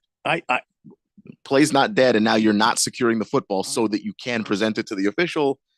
That's tough too, because now you could give up a touchdown as opposed to just losing the first down. Here's what they should do. They should have a sensor in the ball where when you cross the first down, it explodes like a gender reveal party. And you see like a green dye go everywhere. Or purple. And everybody's just like stunned and just like, oh, it was the first down for sure. Good God. Can we take a timeout? Oh, can you God. imagine how many footballs they would go through? That'd be so fun to watch. It was like taking vacation in India. Just boom, just dyed powder flies everywhere. 602 Pats fan, he wants to go another direction. And how was that a catch? If that was a catch by Worthy, then it was a catch by Dez Bryant. It wasn't a catch by Worthy. It was not a catch. I'm sorry. That was bad call. It was bad video review. Everything about that. That's the one I'd be more supportive of. It's rigged if you want to go that direction. That was bad. How did they determine that that indeed was a catch? There's no way. It was flat on the damn ground. The way it wasn't it survived the ground. That was not a catch. That was not a catch. Does somebody want to tell me how that was a catch? Well, but did the ground aid the catch? Sure, by being the ground, but it wasn't like, all right. It did aid the catch. It absolutely aided the catch. That was not a proper catch. To me, that's the question. Did the ground aid the catch? There's no way it stays in his hand if it doesn't hit the ground. Right. So then why didn't the referee see that? Why didn't they looked at it on video, Randy? They reviewed it. I know. We are all what I'm trying to say, Jeff Go, is we are all educated people and we saw the same thing as the referees. So why didn't the referees see the same thing we did? Because I agree with you. Yeah, I agree. It's one thing. I can understand getting that call wrong in real time, but when you have the opportunity to review it, and they did. The ball, it's not like the nose of the football touched the ground, but he mostly controlled it because they've allowed that for years. The football was just square on the ground. The whole football. Yes, it was. Yes, it was. No finger under it. Nothing. I think that Xavier Worthy not under it. Was able to gather it so smoothly that it didn't look like he ever dropped it. But that thing's on the ground, man. So how did they not get that call correct? I have no idea. Yeah, and this is where you open the door for the conspiracy theorists. Like that this one does. And this is why I like the NFL. You can't miss that call because now the other call that we're talking about that everybody's also up in arms over, that one's the right call, but you made such a bad call here. Nobody trusts either call. Chief Skull says, if you look at the Zapruder film, Josh Allen was hit and goes back and to the left. Back and to the left. Back and to the left. We got to take a break. Look at the Zapruder film. More on this. More on this. More on this. More on this. More on this. More on this and other things when we come back. It's the Daily Blender here on 1580 The Fanatic. The Fanatic is your home for fall football. Catch the NFL and NCAA live games on 1580 and 99.3 The Fanatic. Brought to you by Bet365. It's never ordinary at Bet365.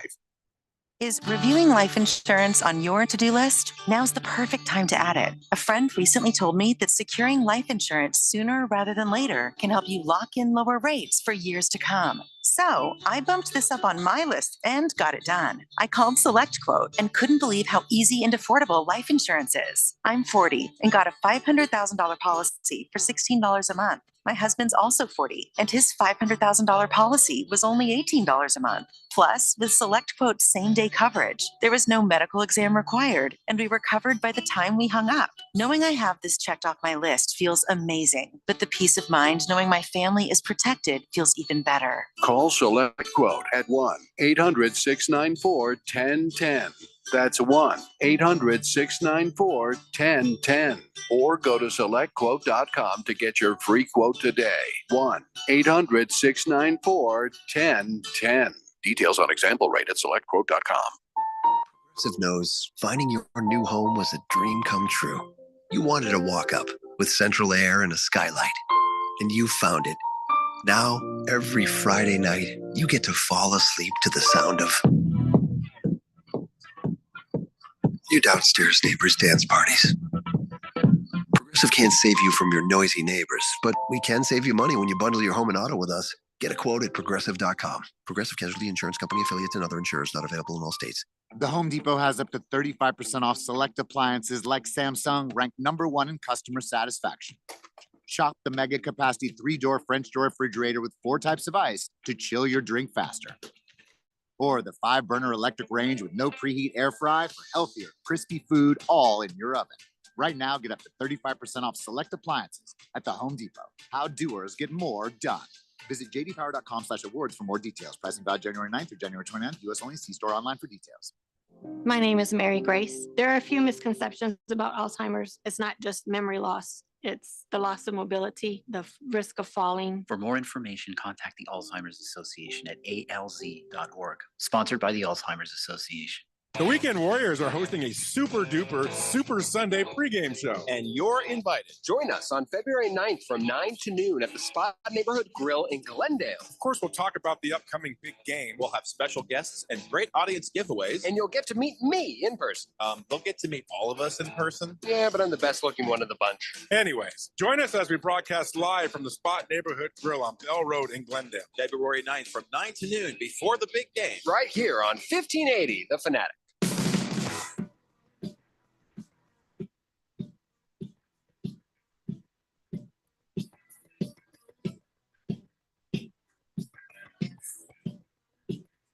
Daily Blender here on 1580 The Fanatic. Devil Hawk says, I guess just like the JFK assassination, 60 years from now, President Barron Trump will declassify the files and we'll finally know the truth about what happened on that cold night yesterday in Kansas City and what the refs knew and what they didn't know. Tell you what, they don't know a lot. That's obvious. 602 Pats fan, thank you.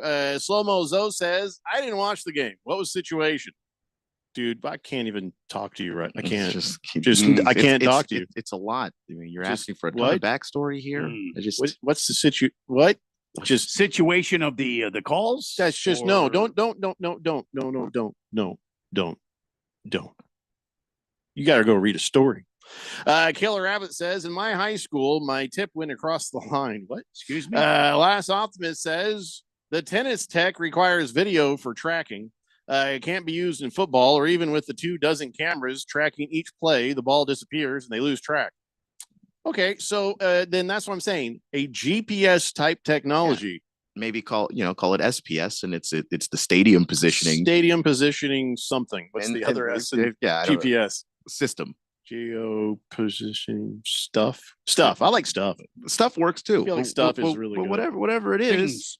Things. Yeah, that's the T. So you can set this up in STT in every stadium, and get this done so that you can PT drive a better car. But we've got to move beyond guessing because the sport's old enough. GPT, yeah, STP, geo positioning things.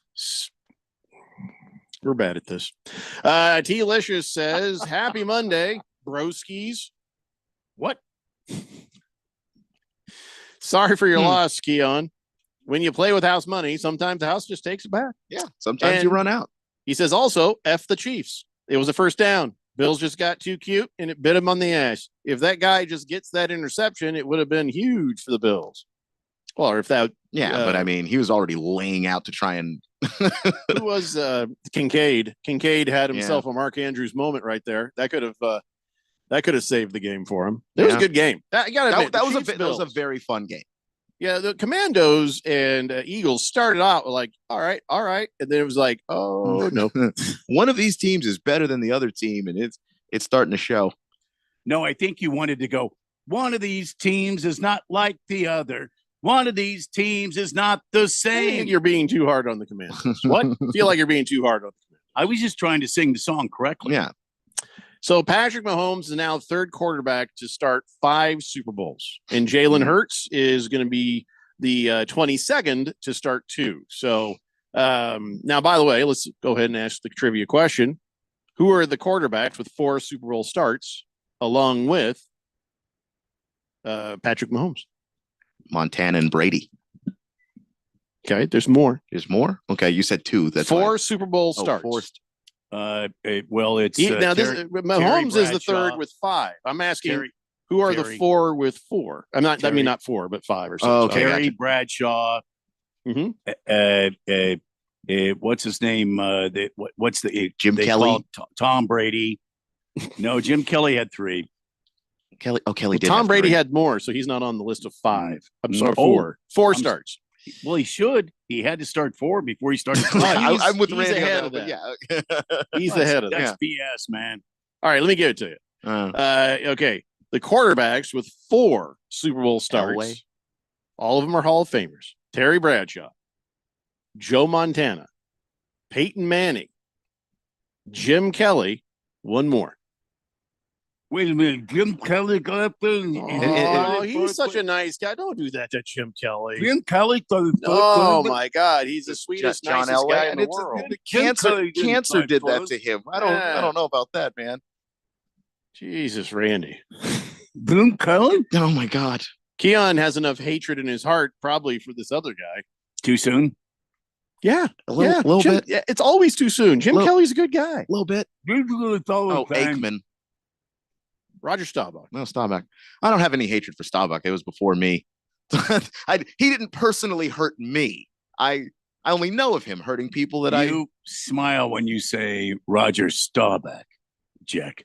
Roger Staubach. I won't smile when Roger Staubach. I don't know if I smile when I mention a cowboy. You got to say that. Roger Staubach. Yeah, You Tom smile. Brady has 10 Super Bowl starts. He's not on any of these lists. Okay. What about Dan Cunningham? He's in a league by himself. Oh my God, man. Why? It's just wrong. Just wrong. Boogie says Kelly from Buffalo. Yeah. And now Randy has made sure he'll never be on this show. Yeah. Like we had a guy in the past make sure that Kurt Warner would never be on the show. That's a shame. While Kurt Warner was literally in our building, this guy was talking crap about Kurt Warner and stuff. It and wasn't his stance me. on It football. was not me. It was know. not me.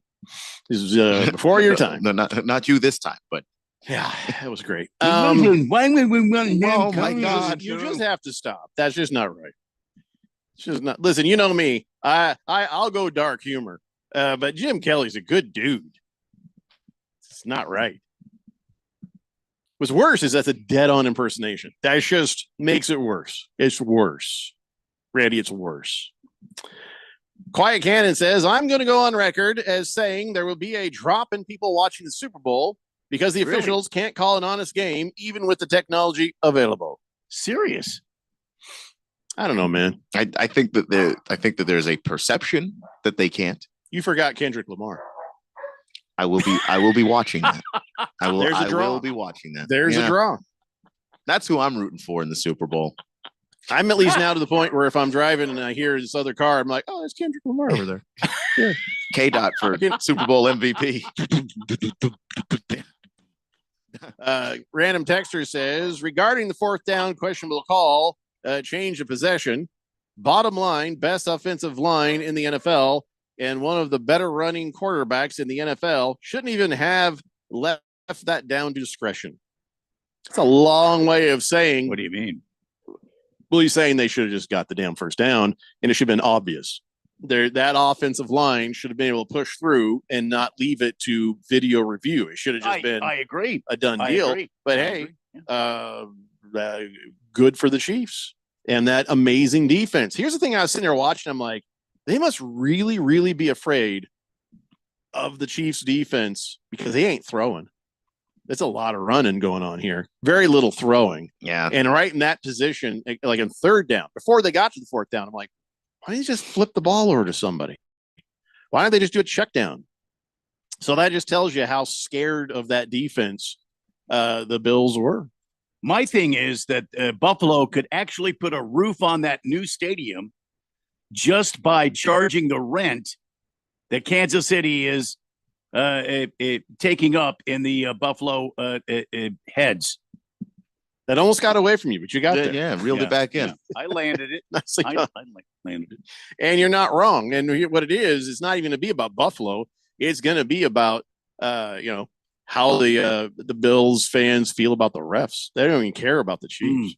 Hefty Lefty says Elway, Brady, Montana, Bradshaw. Yeah, we already did that. All right. So Drew Tranquil says, hey, you take all that ref talk and kick rocks. Who talks like that at 25? Take all that ref talk and kick rocks. Yeah, see, take all that ref talk you got there and just kick rocks. All right. I mean, just a weird way of hearing it from him. Here's actually what he says. I'm going to give you the whole quote. All Shout out to the Buffalo Bills. Heck of a battle. Yeah. The rest of you can take all that ref talk and kick rocks. Yeah, we stand on business here. He said that. We stand on business. Kick rocks, huh? See? Yeah, I didn't hear him say it, but that's the way I read it. And make sure you pound sand as well. Yeah, just like pound sand. And right, Keon. Tell you right now, we're the bee's knees. Shout out to the Buffalo Bills. Heck of a battle. Heck of a battle. Where did Drew Tranquil come from? Apparently I'm convinced the 40s. that's not a real person. See? We stand on business. Oh, yeah, okay. Oh, the 20s, okay. The 20s, never mind. The 20s. Schmear. Right before he walks out of a speakeasy. Right? Latina Leprechaun says, is Randy seriously making fun of people with cancer? He's making fun of Jim Kelly? Seriously? Really? No, I've been talking like this. Have you not heard the show, Latino Leprechaun? I think it's atrocious what he's doing, but all of us have taken a turn. So, not Keon. Keon has not taken a turn. No, try not to. He hasn't done that. No. I think he did one thing, one time. Maybe. And even that he says he didn't do. Yeah, well. I can't remember what it was. Mr. Wilbur crossed the line. Oh, it was a and that was joke. it. That was That's it. It was right. one single Mr. Wilbur joke. I mean, to be honest, he couldn't see the line. So. Yeah. And the other thing about Mr. Wilbur is if he did horns down, he didn't realize it. Didn't realize Yeah, it. no, That was never probably hold it against him. Trying to punch something into his Braille keyboard. Mm-hmm. So Chris Jones, moment of absolute honesty, and candor. Mm-hmm. Yes. Is there like, hey, congratulations, Chris Jones. And he's like, listen, we'll keep winning as long as teams don't hire Steve Spagnuolo as their head coach. He's like, we'll keep winning. So basically, he says, as long as they continue to let Spags be our defensive coordinator and not hire him as a head coach, we will continue to win.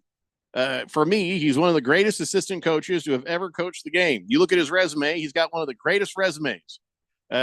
He finds a way to close. That's what Spags does. Except for when he's coached, because as a coach, he was 10-38 when he coached the Rams. Is he back in 2009? Job? Is he? I mean, his name came up in a few places, but he wasn't really at top of this cycle either. Which I think that there's like just a mindset some people have. They don't necessarily want to see someone who's seen as a retread. And he hasn't been a head coach in a while, so he's kind of seen as an ultimate retread. But the guy's just a really good coach, and I don't know if between the last time he was a head coach and now, if he's learned enough lessons to say, if I got another crack at it, this is what I do better. This is what I'd improve. Because some guys do learn. They're bad the first time around. They get a second crack at it. They actually take stock of what they struggled with before, what they failed to do, and then they build on that. Some guys don't, but it just depends. Well, of course, also on the defense, Drew Tranquil says, here, look at here, see? Keep your hands off our coordinator. I'll tell you what, I'll put you in a world of hurt if you mess with our coordinator. I'll tell you what there, Nancy. So, yeah, I mean, he's the kind of guy who should just keep doing the job he's doing. He's already, maybe he doesn't want to coach. He's not even being talked about for this Saints job. So I feel like everybody just knows he's like, this is what I do. I'm happy doing what I do. Maybe he doesn't want to be a head coach again.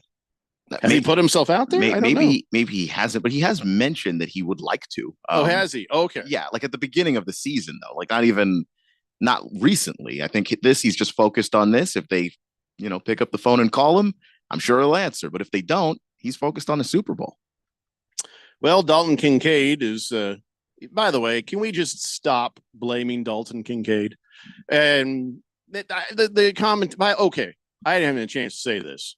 Tom Brady, I'll listen to him 10 times over before I want to hear Romo's voice again.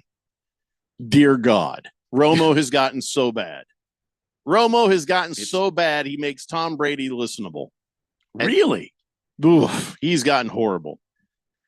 Listen, if there's a shut up count during the game, it's far higher when I'm watching Romo than I am watching Tom Brady. I didn't watch yesterday's game with the sound on. You can ask Miss Kim. She sat with me. You had a we better were time. watching the game, and I had it on mute. It was early on. I love Jim Nantz, but when I knew it was Jim Nantz, I knew it was Tony Romo. I went mute. Wow. I was at a bar, so I didn't even realize. Oh, listen, there was a funny moment you guys missed. And I don't know if anybody really caught it. It was right towards the end. It's a pivotal moment. The Bills had the ball, or no, the Patriots. Nice Freudian. The Chiefs had the ball. It was like it was like a moment, right? You're like, oh my God. And all of a sudden, you hear him stop, and somebody in his ear is yelling, read the promo. So he's all like, oh, and they're getting to and he goes, a brand new show called Watson starring so-and-so coming up after the game on CBS. Was that Romo or no? Or it was Nantz. Nantz sounded pissed that he had to do it. He was all happily talking about the game. Then he was like, you could tell him he's like, what? He's like, see, I be think sure to watch a brand new Morris Chester with the Watson. And he just usually his promos are like, hey, and don't forget to watch Watson. Because nothing is more.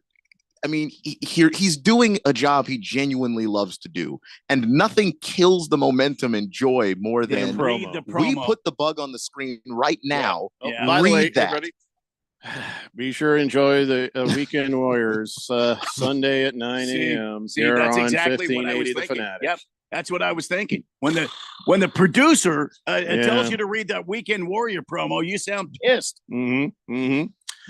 Bullseye says Romo is 10 times better than Tom Brady.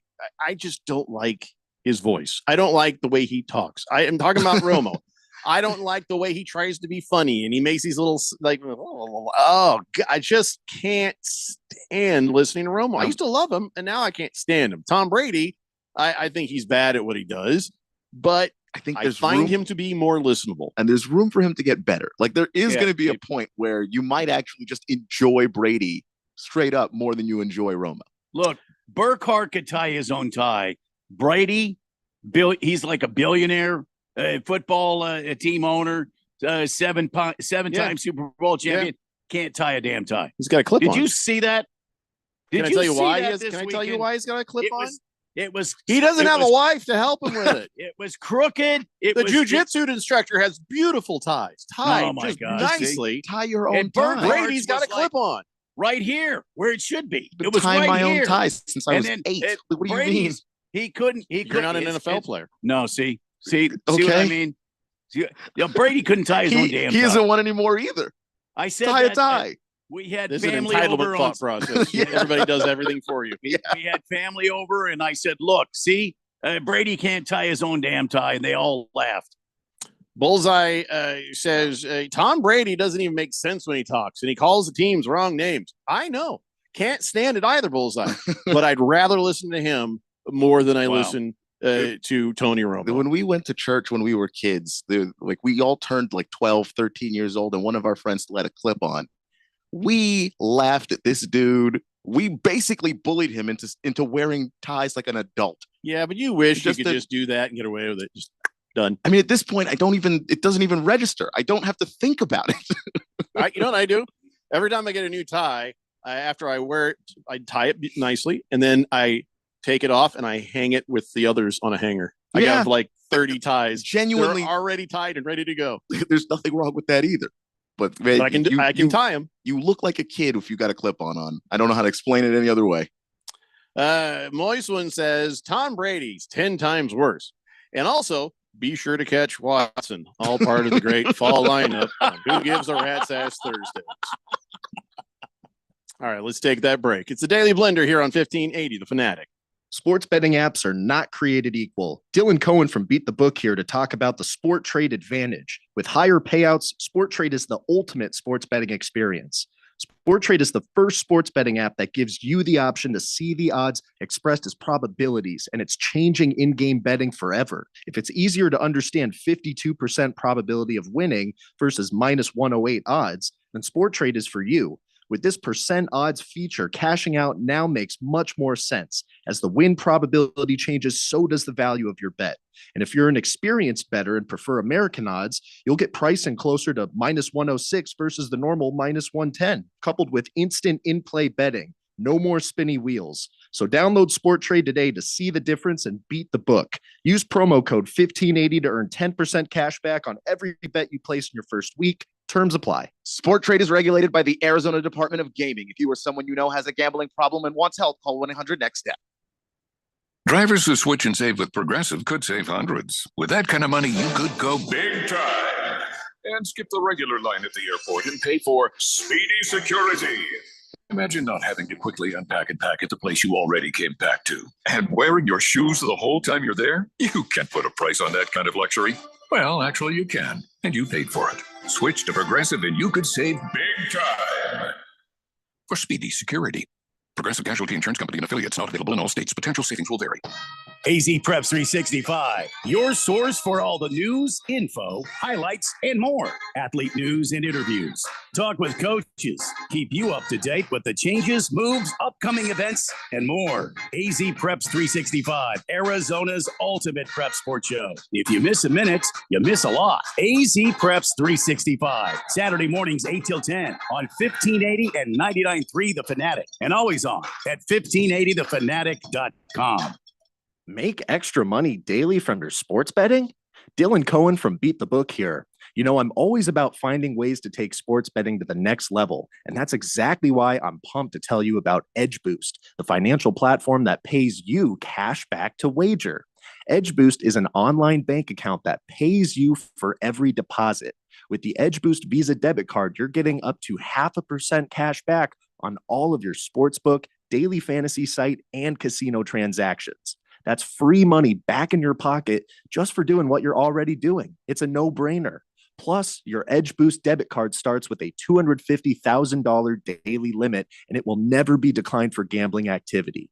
They've got built-in tools to help you stay responsible, and there's absolutely no hidden fees or minimum required balances. So stop leaving money on the table. Visit edgeboost.bet to learn more and sign up today. That's edgeboost.bet. Once again, edgeboost.bet. 1580 and 99.3 The Fanatic. Live and local.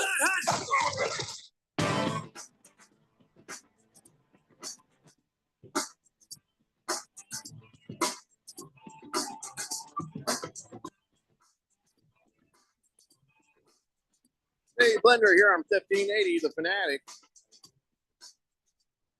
Swave Dave says, if you wear a clip-on tie, you're either 10 or under a Fuller brush salesman. Bullseye says, how about zipper ties? Those are just as bad. I have some of those. They look real. What is this zipper tie you're talking about? Never even heard of that. I mean, I get the concept. I guess there's a zipper involved. Yeah, like and I guess you can like look under the collar and you'll see, oh look, there's like maybe there's an actual tie there, because that's what we did to that kid. We just flip his collar up every time. Okay. Like, oh wow. Bullies. Wow, you still can't tie Bullies. a tie? Damn. Bullies. Let me see here. I'm Why looking you at gotta be a bully? I don't even know what a zipper tie. Oh. Okay. That's interesting. So it's like basically it's the tie is tied already, just like a clip-on, only instead of a clip, it has just like is that elastic or how does it zip up though? Trying to understand. Oh, I see, in the back. So the little part that's underneath the big part of the tie, I still don't get how this works. I'd have to see somebody put it on. I don't understand how this works. So do you feel like a zipper tie is a step above a clip-on or equal to a clip-on? I have it as equal. Gotta be equal to, don't you? Don't you think? Either you can tie a tie or you can't. And less likely to get busted with the zipper tie, though. Yeah, the zipper tie protects you a little bit. But no, Keon's looking, inspecting, hazing, grabbing, and I am pulling judging. up collars. I am judging you so hard. You have no idea. And then dumping you upside down in a trash can. I'm just immediately thinking less of you. Clay Nigma says, both of these guys have no business in broadcasting. I have noticed recently, Romo sounds like an amplified version on a buzzsaw cutting through metal pipe. A little bit. No kidding. Slow-mo Zoe says, Brady looks like a hoot owl. Looking at the camera, then Nance, then at the camera, then Nance. You're right. He does. He has that. It's like the anchor man. I don't know what to do with my hands. So he's just kind of. His eyes are pretty big. I'm doing a spot-on impersonation of it right now. Yes, you are. It's like, wow. Yes, you are. The Scientology is just oozing from the camera right now. The Scientology. Slow-mo Zoe says, can any one of you tie a bow tie? I can't. I can. No, I've I never can't. tried. I've never A bow tie? No. I've never tried. I could tie a bow tie. Never had a situation where I'd no, that's not true. I have. Yeah, I have. Yeah. I just couldn't remember. I think I watched somebody else do it at the same time and I did it and like, all right, we're good. Yeah. Early in my life when I'll tell you right now, I need When to you were spend tap six. dancing? I would need to spend 6 months on wish. YouTube to tie a bow tie. Yeah. I wasn't 6 months on YouTube. I just watched another person do it in the same room. I did watch it on YouTube, but it took me like, maybe 15, 20 minutes. I was in got their it. wedding and I showed up and the guy's like, here, you're going to need a tie. I'm like, okay. Yeah, I got my own tie. He says, no, you need a bow tie. I was like, oh. So he hands it to me and it's untied. And I'm like, uh-oh. That is a problem. And And you he can't says, just don't loosen worry. those. Just do what I do. And I'm like, well, I'm not knocking up that girl. He's like, no. It was a groom. That's why we were there. He's like, and I'm like, oh, wow. Yeah. I don't know if I remember how to do it. But that was the only time I had to do it. Fuller Brush Salesman, says Lacrosse Guy. Haven't heard those in 10 years. Classic. They were doing it 10 years ago? Wilbur says, Moist one tied up his girlfriend. Oh, yeah, baby. What are you talking about, What? Wilbur? Nope. Nobody said anything about a girlfriend. First off, assuming he has a girlfriend, very kind of you. Yeah. Something only a blind person could do. 602 Pats fan says, does Andy Reid retire if they three-peat? No. That dude does not look ready to retire. He doesn't sound interested in retirement. And every year he's just like, I don't know. Well, just let me have the off season to, get my cheeseburger on and I'll figure it out. And he usually figures he'll stick around. No, I doubt it. I mean, if they're looking in a row, at dynasty, 3 in a row, though. oh, you could walk off at any time. That's the thing. You just had 3 in a row. You can have a crap ton of bad seasons, and everybody's still like, that dude's awesome. Yeah, it's just, are you going to fire Andy? Nah, I'm not going to fire Andy. Big George says, happy Monday. What a day of football. And then he tells us everything we've already talked about. Thanks for listening, George. Happy Monday, George. Hey, can you guys hold on a second? I'll be right back. No, I'm serious. My dog is outside barking like crazy. Okay. I just have to knock on a window so he'll stop. Hold on. All right. Wait, hold on. Oh, he might have already been murdered. Did he? Oh, no. Do you think he got the idea? I always wonder if somebody's going to like heave a brick over the fence at him. Buddy just barks like crazy. Buddy also memory barks. If he sees something, like he'll see a head pop up over the fence, then every time he walks outside, he looks in that place and he barks. Like, because he remembers something happened there once, and he's like, "Oh, you son of a bitch!" He thinks they're hiding behind the fence. Like 24 hours a day. So he's memory barking. And I you know what, though? I hope he's, can I tell you what happened? The last couple, so I'm going to tell you, I'm going to dish on the neighborhood a little bit. All here. right. Okay. Everybody, shh, don't tell anybody. I told you this. Right. Okay. Our next door neighbor, they've been quiet forever. And at first it was supposed to be this nice older couple who was moving in and they're like, hey, but that's not what the case was. They were helping put their son in this house, and their son is like a young, early 20s. Right. And for some reason doesn't close his blinds. So when you drive by, you look over and all of a sudden you see he's sitting there at a computer with a bunch of screens. I don't know if he's in finance. I don't know what he does. Don't care. None of my business.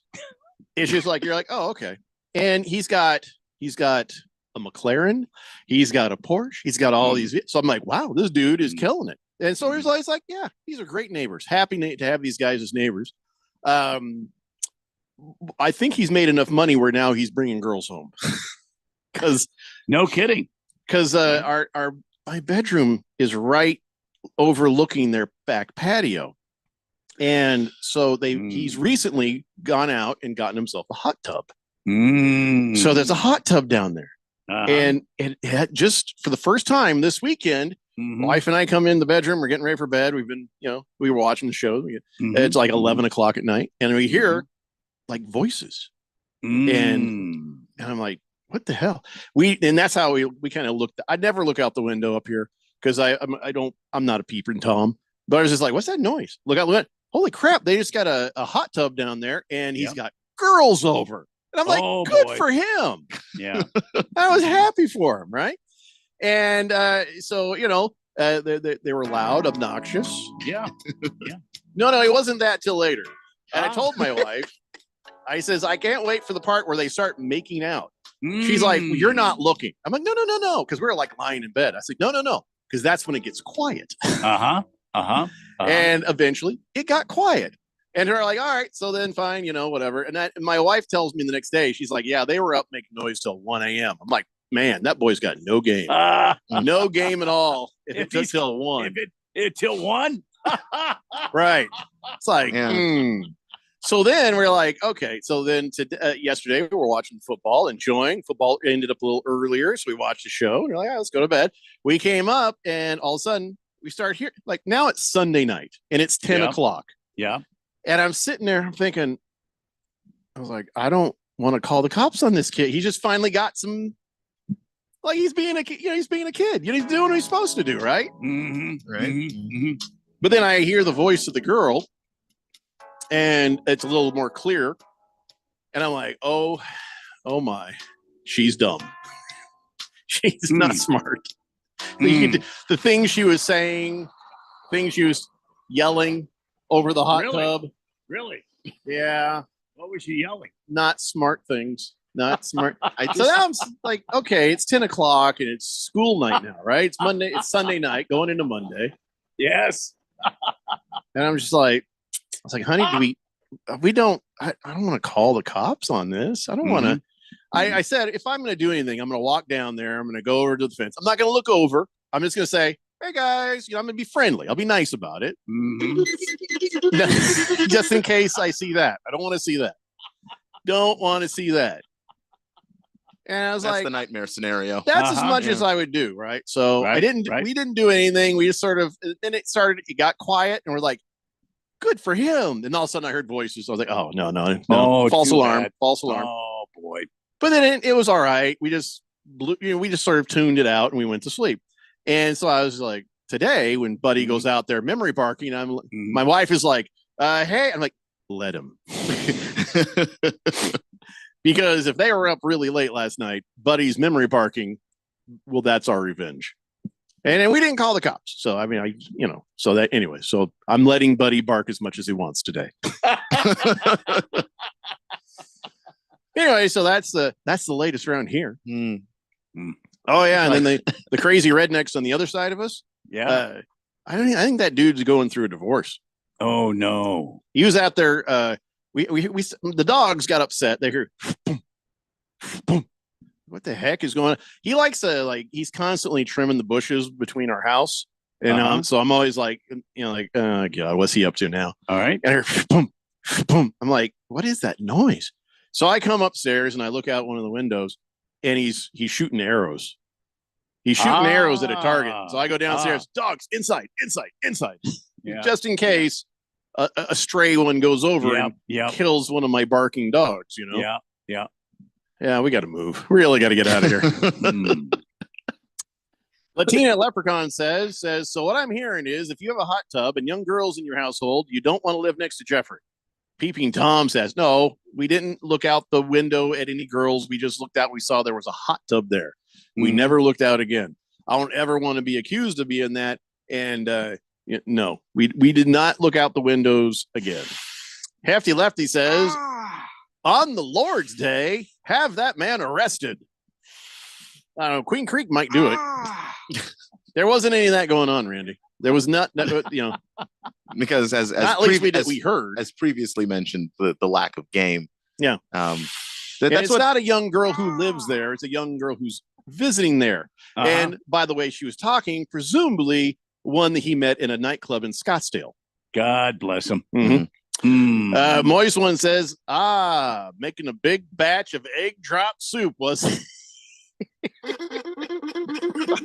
That's just wrong. Oh, shit. Oh, sorry.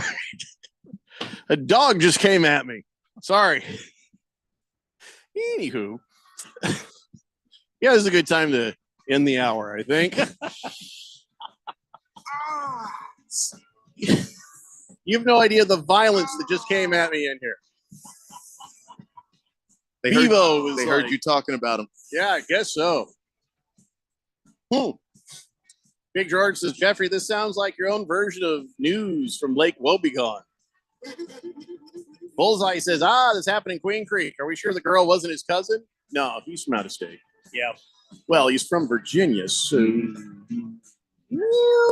T-Licious says, Tony Romo trying to get Joe Buck and concussion kid Troy Aikman's status.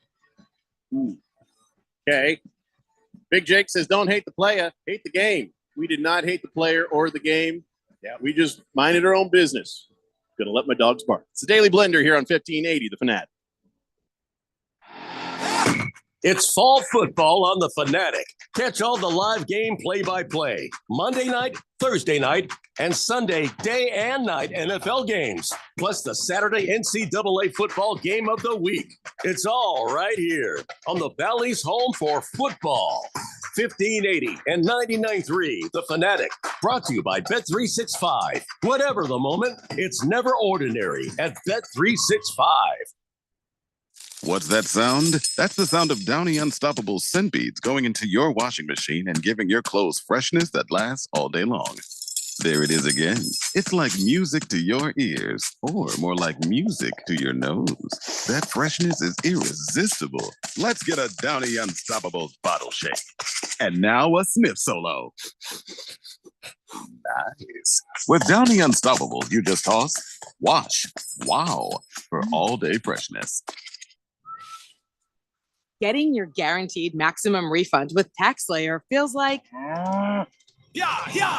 saddling up and chasing down. Look at that sweet moolah! That big old cash cow.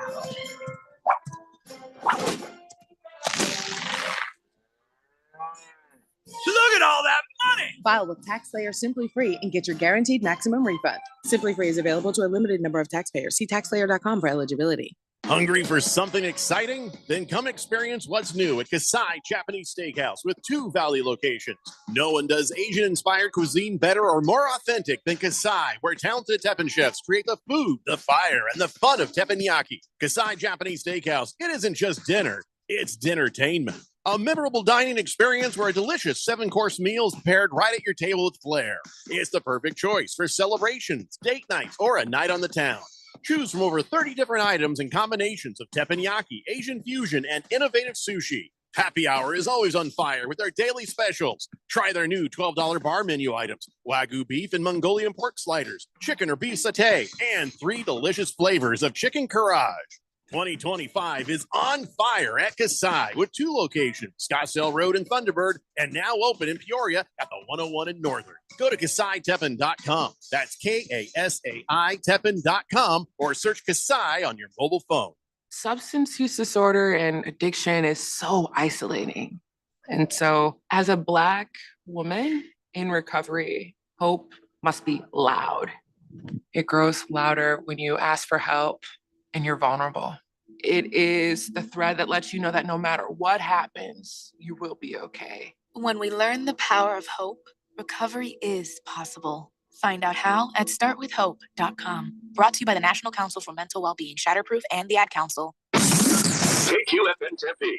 Also transmitting on K257CD Phoenix at 99.3 FM and K240 EU Mountain Hills at 95.9 FM. It's time for the third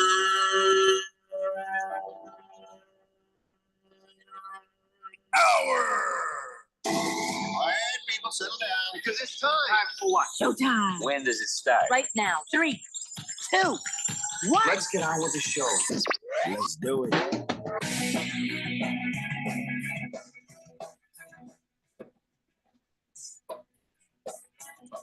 All right, everybody, it's 5 o'clock here on the Daily Blender, and your good friend, your radio pal, Jeffrey O'Brien, alongside Randy White. Got Keon Rose in the control room, and you guys are on the Fanatic text line, 888-368-1580, as we broadcast live in the Harmon Solar Studios in Scottsdale on National Crapper Day. What? Yeah, today's National Crapper Day. British holiday. The inventor of the toilet? Yep, Thomas Crapper, 1800s. All right. And it's a British holiday. Not the reason for the word crap, it's just coincidence. But by the way, they did come out and say, scientists, they're like, you shouldn't be sitting there for more than 10 minutes. You should not be sitting on a lot of people go in there and they get on their phones, which is gross, by the way. Yeah. So many reasons you shouldn't do that. Yeah. Poo-poo germs come and they get on your phone. My phone never comes out of my pocket. Poo particles. Yeah, they can't get the poo particles and the poo-poo germs. And but also they say, because it's just bad for you, they say 10 minutes, prolonged toilet time is connected to weakened pelvic muscles. And you need a good, strong pelvis and increased risk of hemorrhoids. Oh, yeah. Yeah. It's a gravity problem. Huh. Because the longer you sit there, the more blood rushes to that area. Oh, yeah. Then boink, hemorrhoids. You get the hemis. Boink, boink. Just like they make that noise too. Yeah. That's a great I think you're right. Boink. Whoa, geez. I guess I have a hemorrhoid now. No. So, main thing they're saying is keep your phone, tablet, books out of there. So, be bored on the toilet so you don't stay in there for so long.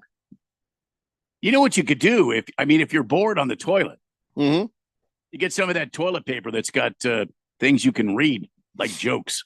Yeah, but then you don't get off the toilet. You want to be bored on the toilet, so you get off the toilet, so you don't boink, hemorrhoids or cause problems with your pelvis. No, that's true. You know what you could do? You get some toilet paper made out of your enemy, whatever it might be, your college, enemy. Like U of A toilet paper. Yeah, you get some of that. You want to get done quick so you can destroy your enemy. I love that idea. See what I'm saying? Can you buy U of A toilet paper? I think you can. I think if you look around, I think it's probably available somewhere. But not like, I don't want authentic U of A toilet paper because that'll come with like chunks of meth in it. And I don't Yeah, I know. Feel like I need that. I'm talking something with that stupid A logo on there. Yeah. Put the A on your A. Yeah. That's the slogan. And then you can destroy your enemy. You can flush your enemy. That'd be pretty good. I don't feel like that would make me sit there longer. No, shorter. But yeah. Did I tell you what I did? So I've been angry about the toilet paper. My wife is too soft. And can I just say this without getting too graphic? Fingers should not go through toilet paper. No. No. So I say, I don't want this anymore. I want my toilet paper. My toilet paper. Angel Soft. Yeah. Neither angelic or soft, but it's called Angel Soft. Yeah. That stuff, I like it. It's rough and it gets you done.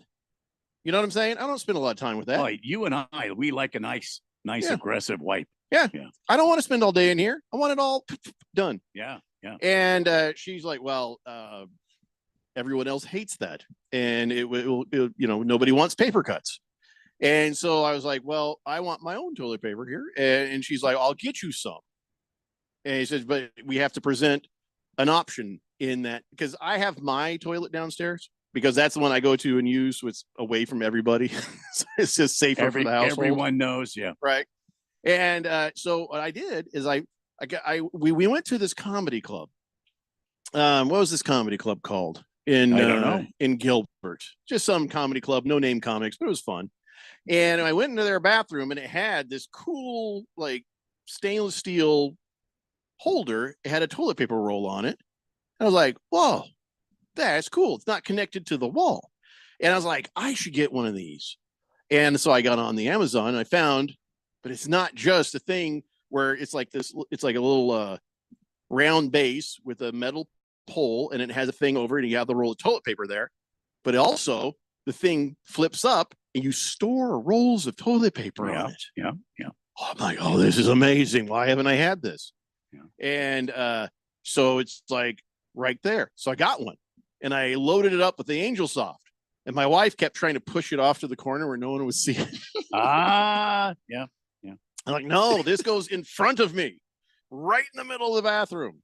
And I love the thing. And here's something that I've realized, I use so little toilet paper. If I go through one roll in a week, you have to ask me, what was wrong with your Taco Bell order? You know what I'm saying? That's the only time I'd go through more than one roll in a week. Sometimes Okay. 2 weeks. I don't. Yeah. All I've right. never used that much. What do you use? Just like a piece? I was taught to not use too much so you don't clog a toilet. But I use enough. Yeah. My fingers don't go through. So anyway, but that was the coolest thing, man. I just feel like I feel very posh. I got my own toilet paper roll. And it's got Nice. I got like 5 rolls of backup. Nice. Nice. Yeah. You set up. You're set up, young Yeah, man. I should take a picture of it. I think you should. I would have, but I thought, well, she might leave me. No. Don't post that up. If she hasn't by now, she's not going to. Don't. You're never to be too sure. Anyway, Bullseye says the only comedy club I know of in Gilbert is the Mormon Temple. Am I right, people? Okay, Bullseye. All right. Take a moment. There's nothing funny about the Mormon Temple. There's nothing funny about Mormons. Yeah. Nothing is funny. Yeah. All right, a few things are funny. I mean, but we don't have time for that right now. Right. Just the Tip says there are double roll moon floss holders side by side, each one for him, one for her. Yeah, but for her is that nice roll of soft stuff that my fingers go through. Me is the Angel Soft. George says, wow, Jeffrey, you're living every man's dream. And a dream I hope to fulfill someday, having my own private bathroom downstairs for my business. Just needs to be a half bathroom, toilet and a sink, to be stocked with my cornucopia of aloe and vitamin E toilet paper and dude wipes. Excuse me? I'm not asking. Kiss the Cook says odor floaters in the crapper room. Need to remind the wife to keep that in the closet. What? I don't even know what that means, what he just said.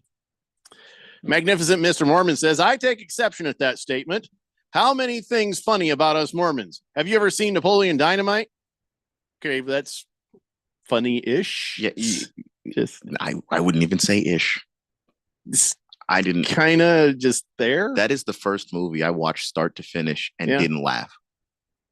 Just Yeah. flat out did not laugh. It's not a laughing out loud kind of movie. And maybe if you are Mormon and you get it, then that's for you. But then don't act like everybody else is supposed to understand what's so funny about it. I'm not in the culture. I don't know. I didn't identify it as a Mormon movie, mostly because there was a black woman in it. That was the thing that, probably stopped my brain from understanding it was a Mormon movie. Just saying. That was a Mormon movie? I don't think it was. So the Mormons say. Do they? Yes. I don't get it. So, Magnificent Mr. Mormon, you're not helping. Seabass says, Breaker Blender crew, copy. Do you read? I read pretty well, at a pretty high level.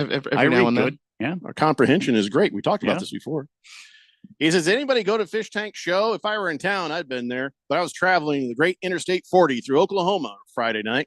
God, I wish I could have. I really wish I could have. I would have. I heard it was good. And he posted some clips from it.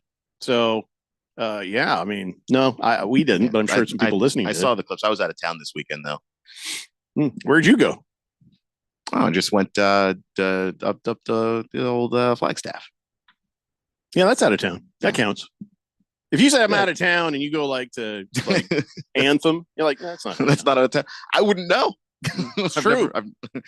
She could have taken you to Black Canyon City, and you'd be like, "That was quick." And you're like, "Yeah, but we are out of town. We are out of town." Okay, yeah. You get some pie in Black Canyon City. Oh by the my way. God! You know what I'm talking about. Oh my God! You can get right some there pie. on the I-17, Yep. Keon. Oh, Get yeah. some pie Oh, yeah. in Black Canyon City. Yeah. Oh yeah. We'll do. We'll do. Oh, you You might meet a few bikers, but the pie is yeah. great. Yeah. Right, yeah. Oh my God! Yeah. Hefty Lefty says, fingers through the toilet paper, huh? Did your own prostate exam, did you? I don't want to talk about it. Perhaps not intentionally. Don't want to talk about it. That's like the worst moment of your life. That's all I'm going to say. Fifth letter says, you got to get the Scott toilet paper. That's the best. Why? I don't know. I'll try it, but I just don't want my fingers going through it. Swave Dave says, didn't Filthy Phil say he used to eat a sandwich on the toilet? Yeah, he'd sit there backwards and just eat his lunch. Latina Leprechaun. Oh, no. Are you sure you want to? There should be, you know how they have the things is, are you sure you want to delete this file? Yeah. Latina Leprechaun should have that for every time she texts Are you us sure something. you want to share this? Yeah, just anything you anything you say can and will be used against you on this text line. Of course, at this point, she figures what could be worse than pooping my pants when I was a cheerleader. Continually mentioning Right. it such that no one actually forgets that it happened. So this can't, maybe this is, I don't know. Let's find out. All right. Latina Leprechaun says hemorrhoids are my Achilles heel. Thank goodness for those Preparation H wipes. Fun fact, Costco sells a variety pack of Preparation H wipes that are larger wipes and have more wipes in a pack. Listen, those are the best. Those are the best. I had no idea. Oh my God! Yeah. Oh yeah. Keon, you get the. were you aware of this? I was not aware of get this. the Now larger you know butt. who's had Oh, my hemorrhoids and God. who hasn't. And you get some of that that hazelnut on there. Oh my! What? Oh my God! Hazelnut? Was it which hazel? Which hazel on It's there? probably Oh, not my God. hazelnut. If you're wiping and there's hazelnut, that's You talking about shrinking up?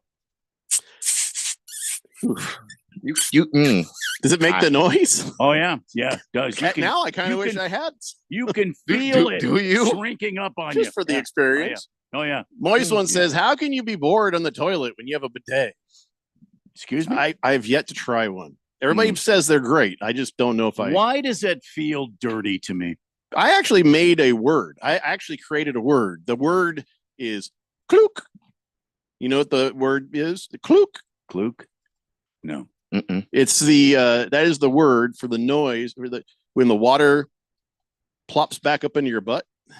Excuse me. When you're taking a poo and it's an onomatopoeia. Right up there. Kluk? Can't do it. But yeah, kluk. Q-L-U-K. Kluk. Moldy Tuna Fish says, so the British invented the crapper, but I take it the British didn't invent the toothbrush. Obviously. Yeah. No, the great people of the Commonwealth of Kentucky did because there's only 2 or 3 teeth combined in the entire state. They have a toothbrush.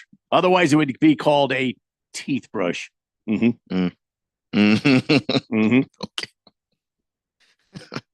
You're Text welcome, line is Keon. not happy. There's so many reasons. Yeah. They could be unhappy for any number of reasons, and I would not blame them at this particular point in the show. Just a tip says Scott's is the best, least expensive white per dollar. Basically one step above sandpaper. Maybe I should try it. Hefty Lefty Yeah, well. says Black Canyon City pies are good, but I just don't think they're $30 good. No. You go in there and have a slice. Just have a slice. They cost a lot, but listen, oh my God, they're great. Yeah. Beer Bob says you can't beat pie from Rock Springs Cafe. Mm. Kiss the Cook says, wait, there's ladies selling their pie. No. Well, I mean, maybe. I don't know who makes the pies. Maybe on a Friday night when Hogs and Heat are there. Weso Grande says, Jeffrey, I recommend the Gen 3.2 tube model of night goggles. I have no idea what you're talking about. Excuse me? Big Jake says, I had to share my 11-leg parlay. Wrong show, Big Jake. Do that at 2 p.m. Mr. Wilbur says, Vikes, Sholo is the man. The rest of you can suck it. Well, that's a little bit rude, Wilbur. I'm in 9th place. And Vikes Sholo, I do believe, is destined to, let me check a look at that. I didn't print up the sheet this week, but I got one right. Keon, you got none right. 0. Yep. And Ralph got one right. So none of us did. I mean, it was only 2 picks. There's only 2 picks, and I was not picking the Eagles for that one. What I'm simply could not bring myself to do it. What the hell just happened here? Whoa, what's going on? I don't know. Something has changed. This has got to be a statistical glitch, because when I looked earlier, Vike Sholo was the season leader. Now it shows Tar Heel 53 as a season leader, and I'm in second place. That doesn't make any sense. This is wrong. There's no way this is correct. Something is wrong with their site. You're welcome. But you hacked in, and what just happened? This doesn't make any sense. You're welcome. Okay, let me just go backwards once. What's the actual bleep? I think when they added the Super Bowl column, that's when things got weird. I am so confused. You know what? I'm not even going to worry about this right now, because, I remember last Friday, or it was the Friday before, and somebody was telling me, hey, there's a problem with the site. And we tried to get in, and they're like, oh, it's just like they lost their SSL certificate. And then the next thing I know, I tried to get in, it was down. I'm like, oh my God. I think they're just having web problems. So don't worry about what you see on the Harman Solar 1580 Fanatic Fan Pick'em Contest site. That is incorrect. There is no way that is correct. Very weird.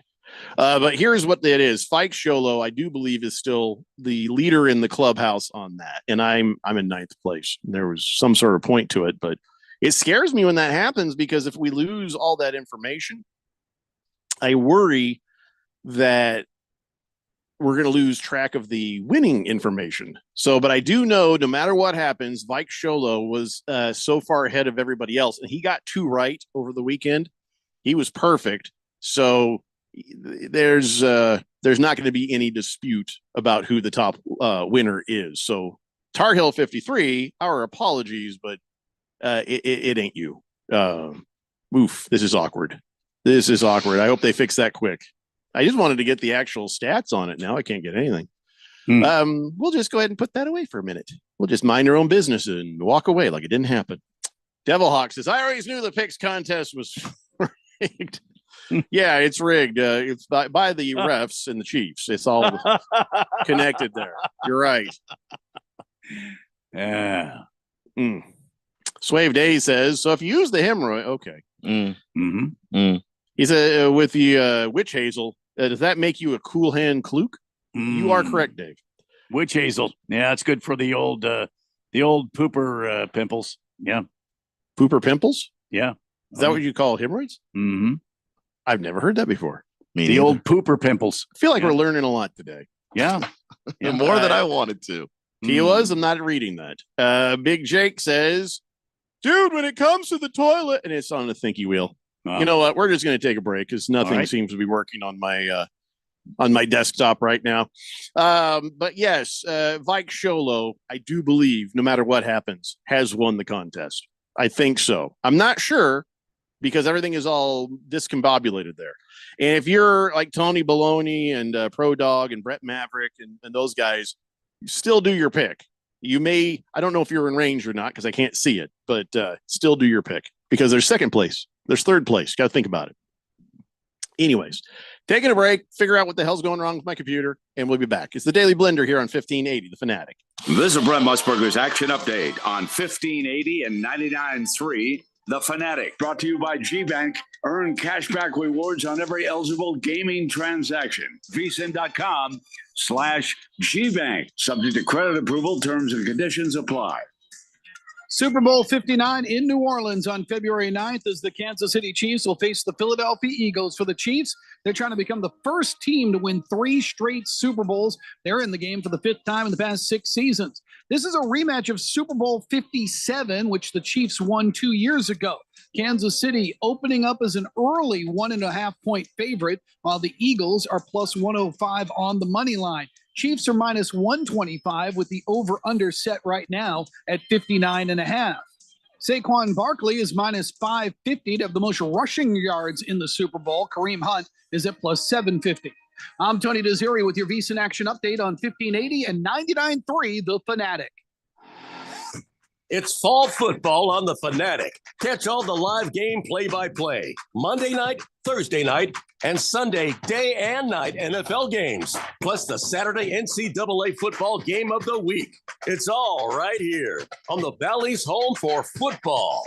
1580 and 99.3 The Fanatic, brought to you by Bet365. Whatever the moment, it's never ordinary at Bet365. Someone had a birthday. Yep, 50. Can't believe it. 50 years of wisdom. Great segue. We have health news, a CDC update. Pneumococcal vaccination is now recommended for adults 50 or older. Says here, we're over 6 times more likely to be hospitalized with pneumococcal pneumonia than adults under 50. I don't love those odds. Same. Look what I found. Pfizer's Prevnar 20 is proven to help protect adults against pneumococcal pneumonia and invasive pneumococcal disease in just 1 dose, and millions have already gotten it. Continued approval may depend on a supportive study. Don't get Prevnar 20 if you have a severe allergy to its ingredients. A weakened immune system may lower your response. Common side effects include injection site pain and swelling, fatigue, headache, muscle, and joint pain. For full prescribing information, please call 1-855-213-2138. Visit Prevnar20.com or talk to your doctor or pharmacist. I'm on Prevnar20.com now, scheduling my appointment. Good idea. And happy 50th. You okay? I can't sleep with this cough. Sounds like you need to vaporize that cold. Vaporize? Yeah, with NyQuil VapoCool. It's NyQuil plus a rush of Vicks vapors. Whoa. So you ready to get some sleep? Thank you, NyQuil VapoCool. NyQuil VapoCool, the vaporizing nighttime coughing, aching, fever, best sleep with a cold medicine. And to vaporize sore throat pain, try Vicks VapoCool drops. Use as directed. Keep out of reach of children. Hi, guys. Jeffrey O'Brien here. Have you ever gone to HarmonSolar.com? Well, you really need to, because everything you ever wanted to know about how solar power can save you big on your monthly electric bill is right there. It's online. Through your phone or through your computer, you can learn about tax credits, the equipment they use, look at how they do things for businesses as well as homeowners, see testimonials from happy customers, and I hear they got a pretty good podcast too. Check it out. Go to HarmonSolar.com. That's HarmonSolar.com. On the road again. Just Neil. First of all, stop singing. Second of all, why are you singing? I think he's singing about our Super Sunday pregame show coming up on the morning of the big game. That's right. On February 9th, we're broadcasting live from the Spot Neighborhood Grill in Glendale. We'll talk about football, of course. We'll have special guests and great audience giveaways. And listeners can meet the Weekend Warriors in person. So join us live for the Weekend Warriors Super Sunday preview show at the Spot Neighborhood Grill on Bell Road in Glendale. February 9th from 9 to noon on 1580, The Fanatic.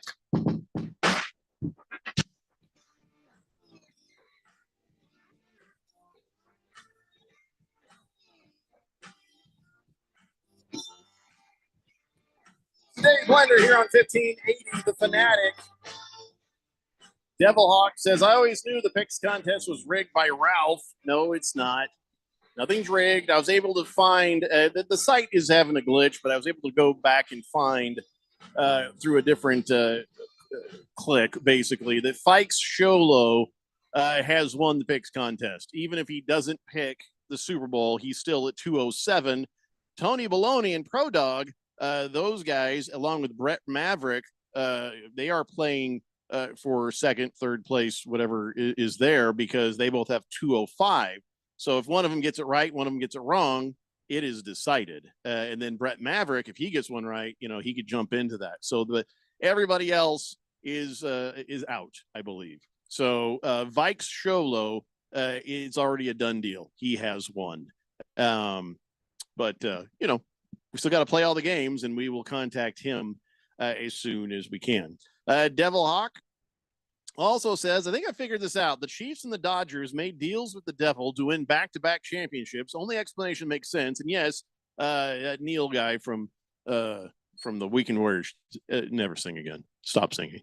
I agree with that. Shooter McGavin says, did anyone else catch that? The over-under at 59.5? 59.5 for what? The Super Bowl? I don't know if it'd be that high scoring game. I don't either. These are two great defenses. Yeah. Like, I know the offenses are really good, but Oh, you made the mistake of listening to the updates we air. Don't do that. Just, yeah, I wouldn't. King of Kitten says, hey, Keon. King of Kittens. Iowa State plays the Cats in Tucson tonight. Who do you got? Iowa State. Huh. Well, going out on a limb on that one. No, I've seen both of those teams play, and that one seems like let's call it a no-brainer. So tonight, the Phoenix Suns, 7:30 p.m., play the Los Angeles Clippers. Feel like that 4-game home winning streak is about to come to an end for the Suns. I hate to be negative. You know I'm a fan, Randy. And it's just I don't feel like – I mean, they are good enough to take care of business against the Wizards.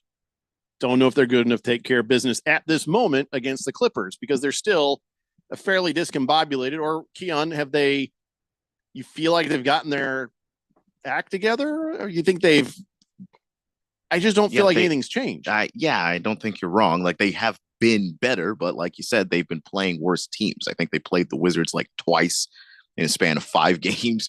That'll help. You know, you play the Nets, for instance. They had them in that bunch. That'll help. Like, some of these teams are just already bad and, quite frankly, tanking. You're supposed to beat those teams. When you play a team like the Clippers, I mean, you've got to bring your A game. Clippers generally play well unless, you know, they end up with one of those games where they just piss off Ty Lue so much he just benches everybody, in which case the game is over. You can hope. You can always hope because, you know, like if they're not running his offense the way that he likes, I've seen him do it. It's killed some of my bets, honestly, where he's just gone, nope, starters aren't playing the rest of the game. Screw you guys. We're going to go with the bench.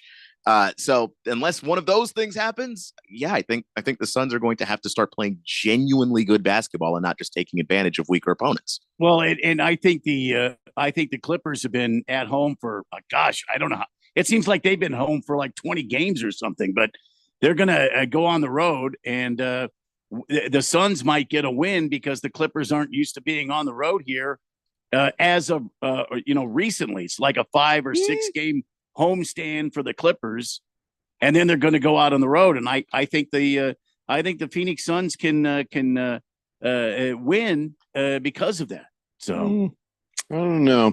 I know see anything that stands out that's going to hurt the Suns on the Clipper side. Well, it's just the way they're all playing together. You know, that's all. So here's the thing, though. Here's the thing. Why haven't we got Jimmy Butler yet? Why haven't they sorted this out? Well, Jimmy Butler, by the way, got suspended. Why? Because he went to a shoot around where he found out that he was going to be coming off the bench from now on. And he's like, the hell I am. And he walked out of the shoot around this morning. And so now the team is said, well, then since he walked out of that shoot around, he is suspended indefinitely. So that, yeah. And I think that Jimmy is, we've reached a point now where Jimmy's actually hurting his stock a lot. It's you were just annoying enough. Now you're actively walking out of practices in the middle of them. That's not good. And the Jimmy thing is kind of holding up a bunch of other trades that could possibly happen or go through. Pat Riley is Pat Riley. He's easily one of the most stubborn people in all of the NBA. He's starting to say things like, maybe I won't trade you to Phoenix since you want to go there so bad. Mm-hmm. You know, and I'm not saying that he said this, but I can imagine a scenario where Pat Riley's like, yeah, you know what? We'll just get you for pennies on the dollar and ship your ass to Utah where I know you won't be happy. Like that could happen. I don't know anymore exactly where the Suns stand in all of this, where Jimmy stands in all of this, or where Pat does. Yeah, a lot of egos going on. We got a bunch of picks. Yeah, so. I secretly kind of rooting for the trade to not work out so that you can just draft players and have a future. I kind of like that too, but Sam Quinn from CBS Sports says there might be a possible way to get this thing done. And he's talking about bringing the Chicago Bulls to the table because they've been shopping Zach LaVine for quite some time, and he's playing just lights out. He's really great. And in fact, why don't we just try to trade Bradley Beal for that? Because Bradley Beal doesn't want to go there. I mean, where does he want to go? That's the thing. Would he go to the Bulls? I don't know. He might. Granted, the Bulls aren't good. They're in a tanking space. I don't know how happy he'd be with that. However, Bradley Beal did play college at the University of Florida. Billy Donovan was his coach. He's the coach of the Chicago Bulls. So maybe you want to go there and try and rebuild something with a guy you've worked with before and genuinely like. But it might be a Butler to here, Beal to there, that to that. I don't know, but Sam Quinn thinks that there is a possibility. But this is like one of those things where you shake up the NBA 2K game and like, oh, let's try this trade. And I feel like Sam Quinn is just sitting there doing whatever he can to come up with an idea. If we're at the point where people are desperately coming up with ideas on how to make it work, it probably won't. This probably is not going to happen. But I'm okay because we got all these picks. Maybe that's what Ishbia and Jones are like. Let's do this. Because the worst case scenario is that you have a future, which is something that this team wouldn't have if they were to give those picks up, or because you're not allowed to trade multiple picks, you're not allowed to trade picks for multiple years in a row. Mm-hmm. They've kind of filled in the missing gaps. Don't do the crazy thing that I'm thinking Matt Ishbia is thinking, and then use the fact that you now have all those picks back to try and give up even more picks. That seems unwise. Can't see the Suns not getting those picks and not making a move for Jimmy Butler or somebody. Well, there's no move to make right now of status. Yeah, I think they want Jimmy, but Miami is trying to play hardball and see what they can get for Jimmy, which involves maybe including another team in this trade, which is going to make it more complicated. And also, Jimmy is being the kind of pest that Pat Riley's like, if you want to go to Phoenix, I'll make sure you go anywhere but Phoenix. He might be overplaying his hand a little bit. Maybe we should be going after Zach LaVine. It's not a bad idea for no other reason than that contract is just a better contract than the Beal contract. Even if you bring LaVine back and it doesn't work, you are out of a horrible contract. You're just out of it. I mean, it's not good. Seabass says, everyone with these conspiracy theories saying things are rigged. The only thing that's rigged is my big rig. I'm driving down Interstate 40. Over. Okay. Nice. Breaker 19. I don't know. Magnificent Mr. Mormon says, Randy, forgive me if I'm wrong. Right, you're forgiven. But was that watery substance falling from the sky this morning on my way to work? Something called It's called rain, Jeffrey. It's been so long since we've had it. I forgot how to pronounce it. We did get some precipitation this morning. Yes, absolutely, we did. And there was snow up north for sure, Mr. There was snow up north. Yes, there was. But I wouldn't continue. I wouldn't think that it's going to continue here in Phoenix because tomorrow it clears up, sunshine for the rest of the week, at least through the weekend. And temperatures getting back up where they are. Today, it topped out around 60 degrees. Tomorrow, 60, 59 on Wednesday. Going to be a cold one, so bundle up. Plenty of sunshine. And then Thursday, Friday, Saturday, back up into the 70s on Saturday. Sunday, 75. Monday, 78, 80 on Tuesday. God, I love this weather. Yep. So much. Yep. Summer is coming back next week. Highs of 90s, hundreds of thousands. No. It's going to be a while. It's going to be a while. This is the most beautiful time of the year. Enjoy it because this is what we all love right here. We've got 9 months worth of this. It's beautiful. Everybody take advantage of it. It's a lie. Not a lie. Feels like a lie. Not a lie. Just the Tip says, isn't the best part of going to Suns home games the discount concessions? Lately, yes. Yeah. And that's recent development. Mm-hmm. If you sit up front, always pay attention. If you sit there in a courtside seat, always pay attention. Yes. Make sure whoever comes with you pays attention. Yeah. Make sure you're paying attention. Mm-hmm. Now, here's the thing about that. Me as an adult, I'm paying attention. I'll be like, oh my God, Randy, we're sitting on courtside. Yep. That is amazing. Right. I remember I was sitting there courtside at GCU because I went down there and sat next to Potter and I watched a game once. And I was like, oh, this is awesome. I saw everything. It was great. I could smell them. They were running by like, that dude needs some nice. He needs some deodorant. Yeah. Maybe a little Old Spice, something. Yeah. Woof. And there was no horse. But anyway, so I guess there was a game, and there's a kid sitting there with his parents. Mom on one side, dad on the other. Evidently, both on their phones. Sure. And this kid had a boot. He had a walking boot on, so he already was injured. And out of nowhere, Kyrie Irving makes a pass. This happens sometimes. Dude wasn't looking for it, or he just passed it wrong. Boom! Right in the nose. Hits this little kid. He must have been like, I don't know, 7. Just takes out his face. He's bleeding, and Kyrie Irving comes over and he's like, "Hey, are you all right?" He's like, "My bad, bro." And he goes, "Let me see." And he shows me. He's like, "Whoa, no, you're good. You're good." Broken nose. Yeah. How bad does it look? It's Yeah. not bad at all. No, you're good. You are bleeding. Just do not look in a mirror and you will be fine. But the team checked him out, and they said, actually, no, he's fine. Just a bloody nose. And they were cool about it. Dad said all they wanted was to be able to shoot some baskets after the game. And he was like, yeah, the family has a nice courtside seat for the rest of the second half. They're doing fine. Basically. Yeah. But they'll manage. Of course, so he's like, oh, my nose, win one for me, Kyrie. And then they lost. 122 to 107. They're a very injured basketball team right now. And now so are their fans. Yeah, that's true. Wow. Whack right in the face. It's contagious. Just right in the little face. man. Sorry, dude. Bullseye says, you say you're giving away Suns courtside seats? I want them tickets. No. So we go don't buy have them. any. Go buy them tickets. Yeah. We'd be at the game ourselves. Right? So Against the Spread says, all right, everybody, listen, I wouldn't hold your breath on the Jimmy Butler trade. Beal's deal is like a ball and chain for the Suns. Nobody wants that guy's contract on their books, and that is on top of his no trade clause. Oh, I know, Against the Spread. I know. And then listen, I think Beal doesn't seem like a bad dude or somebody who's like going to be a jerk about it. I think he's just going to be like, listen, I just want to approve it,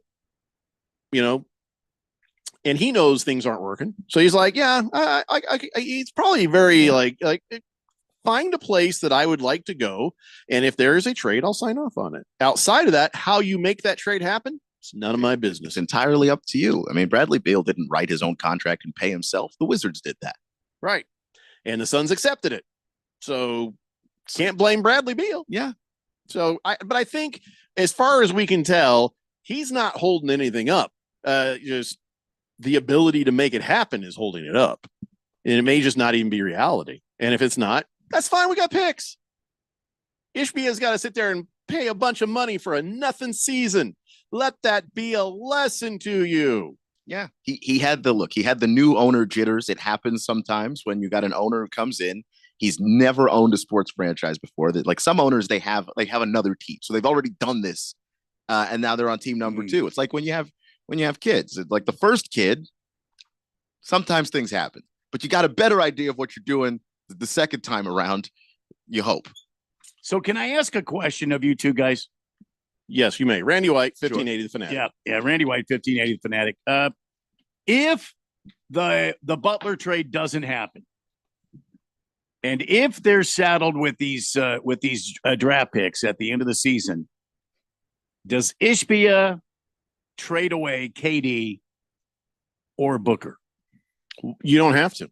You just utilize the draft. Well, keep in mind, all the draft picks aren't for this one season. Well, they spread out over year I after know year. I know that. And you probably just utilize the draft picks and just ride out the contracts and try to win some games. All right, Keon. I mean, I don't know what else you can do. Yeah, I mean, you could, but I don't.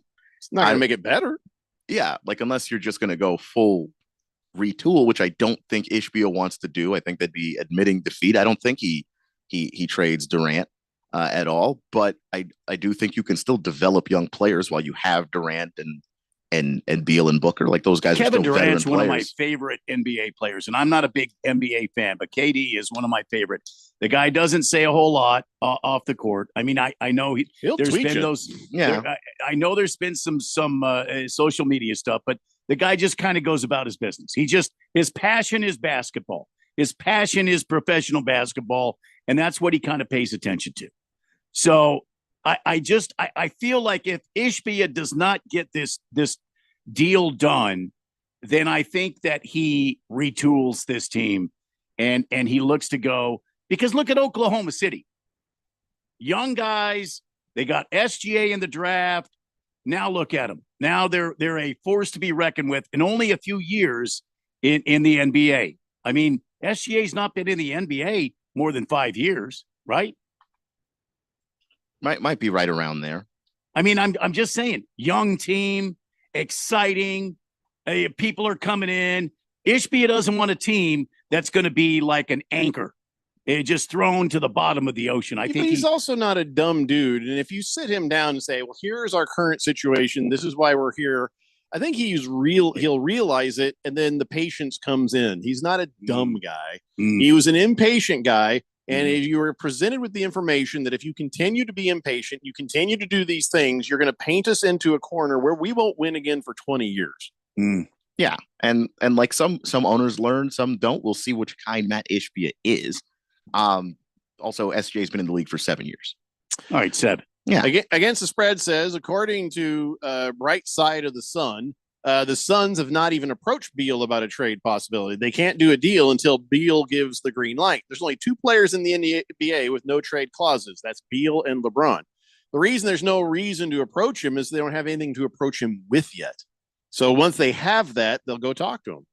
I mean, they probably should have a conversation with him. Yeah, but he has said that he'd be willing to, depending on the location. So he's willing. You already know that. There's no reason for a powwow. Just a Tip says, depending on who Ishbia trades, we'll tell you what's up.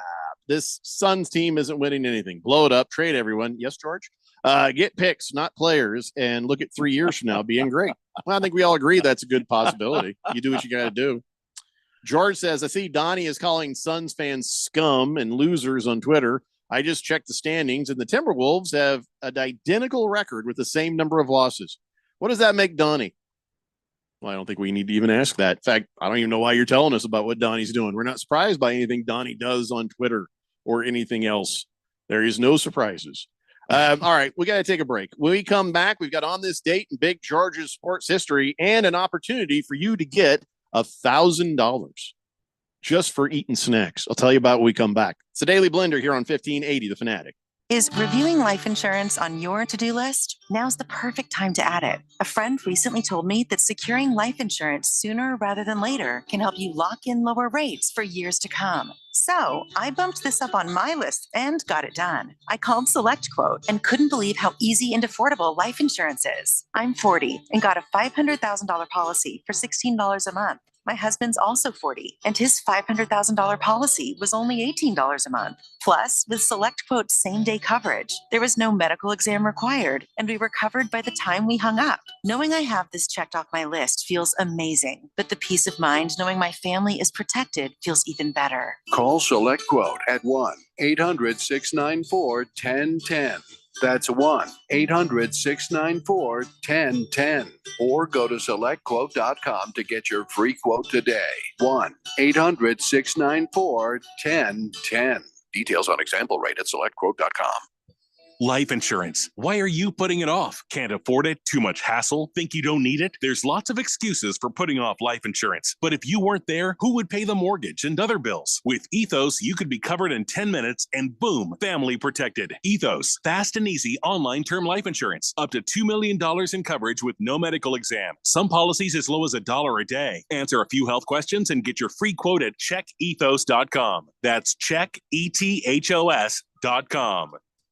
The GCU men's basketball squad is coming off their winningest season in 35 years, their third trip to the NCAA tournament in 4 years, and their first ever NCAA tournament victory. Returning 4 of their 5 starters in Ray Harrison, Colin Moore, Duke Brennan, and reigning WAC Player of the Year, Tyon Grant Foster, the Lopes look to defend their WAC titles and make a run to the Sweet 16. With a non-conference slate, including Stanford, Georgia, and crosstown rival Arizona State, you won't want to miss a moment of the action. So join me, Michael Potter, and Lopes insider Paul Coro all season long right here on the home of the Lopes, 1580 The Fanatic. Lopes up. Hey, sports fans, this is Dylan Cohen. And I'm Keon Rose, and we're bringing you Beat the Book every weekday from 2 to 3 in the afternoon. So if you want the latest betting picks, advice, and analysis that's sharp as a knife, or at least sharper than Dylan's last pick on the Cardinals. Oh, you've got jokes, huh? Well, maybe you're feeling bold now that your Commanders actually look decent this season. Hey, even a broken clock's right twice a day, right? Well, tune in to Beat the Book with us, Dylan Cohen and Keon Rose, every weekday from 2 to 3 on 1580 The Fanatic. Brought to you by Sport Trade, the newest sports book in Arizona. There's something you can do today that will impact all your tomorrows. Open an AZ 529 Education Savings Plan. Contribute just $50 a month, and you'll have nearly $20,000 by your child's high school graduation, or as a great start towards your own education savings. Your money grows tax-free and can be used for college, vocational school, or workforce training. Learn more at az529.gov. Do it today for all your tomorrows. This message is sponsored by the Office of the Arizona State Treasurer. We know how it goes. You can't always tune in and hear your favorite shows and hosts. Dude, look, I'm a loser. Okay? It's cool, bro.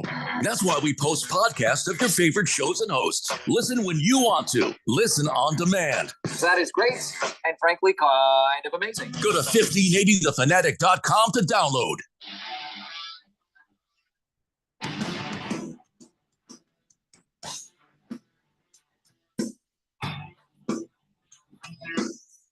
Today, Blender here on 1580 The Fanatic. Big Jake says Butler doesn't do a single thing any better than Beal. He's older, slower, costs just as much. Beal is not the problem. The problem is Booker and KD sucking all the air and not making anyone better. That's great. Oh, yeah, KD Booker give you 60 a night. Well, that's still 70 short. Trade Book, get a bunch of picks and some players back, he says. All right. I mean, Devin Booker's still in his prime. I think that if you're going to rebuild, that's not the guy that moves, personally, if that's the direction you want to go. You got to go Durant and Beal. And Butler and Beal do not play even remotely the same game. They do not have the remotely the same personality, which is a big factor in what the Suns are struggling with, which is that there's a vocal leader that they need out there on the floor. They don't have that. Jimmy could be that. Now, Jimmy's also insanely immature. So, like, do you want that to be the vocal leader? I don't know. But somebody who's actually going to call people out for not getting to where they're supposed to be would be nice to have on the floor. Cardinal Art says Oklahoma City got SGA versus via trade for ain't going to see the playoffs P in a trade. I didn't really follow that. Yeah, they basically got rid of Paul George and in that trade, they got SGA back. Next question. Didn't know what he was going to wind up being until he's turned into a great player. Cardinal Art just put a lot in there. It was confusing. Yeah. Just the tip says, Randy, I work Friday through Monday. It's my last day of the work week. Could I have a shot of Buffalo Trace, please? Sure. Give that man a Absolutely. drink. I like Buffalo Trace. Yeah. Okay, so listen, I keep getting fatter. I ain't getting thinner. I got to work on that. We all going to get fatter on Super Bowl Sunday, though. That's a fact. That is just going to happen. I told my wife, I said, you know what we need? We got to get some of them nachos from Some Burrows. My wife and I went to Some Burrows when we dropped the kids off at the mall. We're like, hey, let's just go get some food. And I never had their nachos before. Oh, just coated in like a bean dip. They were so good. And anyway, so if we're going to get fat for the Super Bowl, maybe you might as well get paid for it. There's a site called Finance Buzz, and they're looking to hire somebody to taste test 20 different Super Bowl snacks from Costco. They'll pay you $1,000 plus a $500 gift card to go buy all the stuff that you need to test. Anyone can apply. You just have to live somewhat close to a Costco, have access to a Costco membership. They're calling it the Sideline Sampler Side Hustle. You'll taste 20 different snacks, including wings, pizza, mini tacos, mozzarella sticks, and more. Photograph each item, write a brief description, rate them all based on how good they are and how hard they are to make. And so sounds like that'd be a lot of fun. So cutoff for applications is Wednesday. Wow. So go to financeBuzz.com/sideline-sampler. Did you get that? And they're doing that here in Phoenix? Financebuzz.com the leaning slash thing. Sideline hyphen sampler. Wow. So yeah, I mean, it's worth a try. Get on there. You get yourself signed up. Listen, I would $1,000. I would sacrifice my body for the for the betterment of goodwill and all men and women everywhere. I'm telling you, man, $1,000 and $500 in free snacks. $1,000. You will have leftovers. I think it's absolutely worth doing. You know what? Right? I'm gonna try to remember to post this up on Twitter. I'll post up a link on Twitter. Somebody just texted in and wanted a shot of Buffalo Trace. Do you know, Jeffco? Buffalo Trace has branched out into barbecue rubs. No kidding. Oh yeah, no kidding. You can buy Buffalo Trace rubs for your meat. I gotta Who tell you, doesn't like to rub their meat with love to Buffalo rub my meat. Trace? Love to rub See? my meat. That's what I'm saying. I'll tell you what, the Buffalo Trace bottle in my cabinet is probably the most hit on. You know what I'm saying? The Buffalo Trace in my cabinet is the best looking babe at the bar. You know what I'm saying? I'm just saying, if you like the Buffalo Trace, maybe you like it on your meat too. Love it on my meat. Against the spread says, slow down with the Suns ain't going anywhere narrative. All right. The Richards trade was a great move and a massive upgrade at center.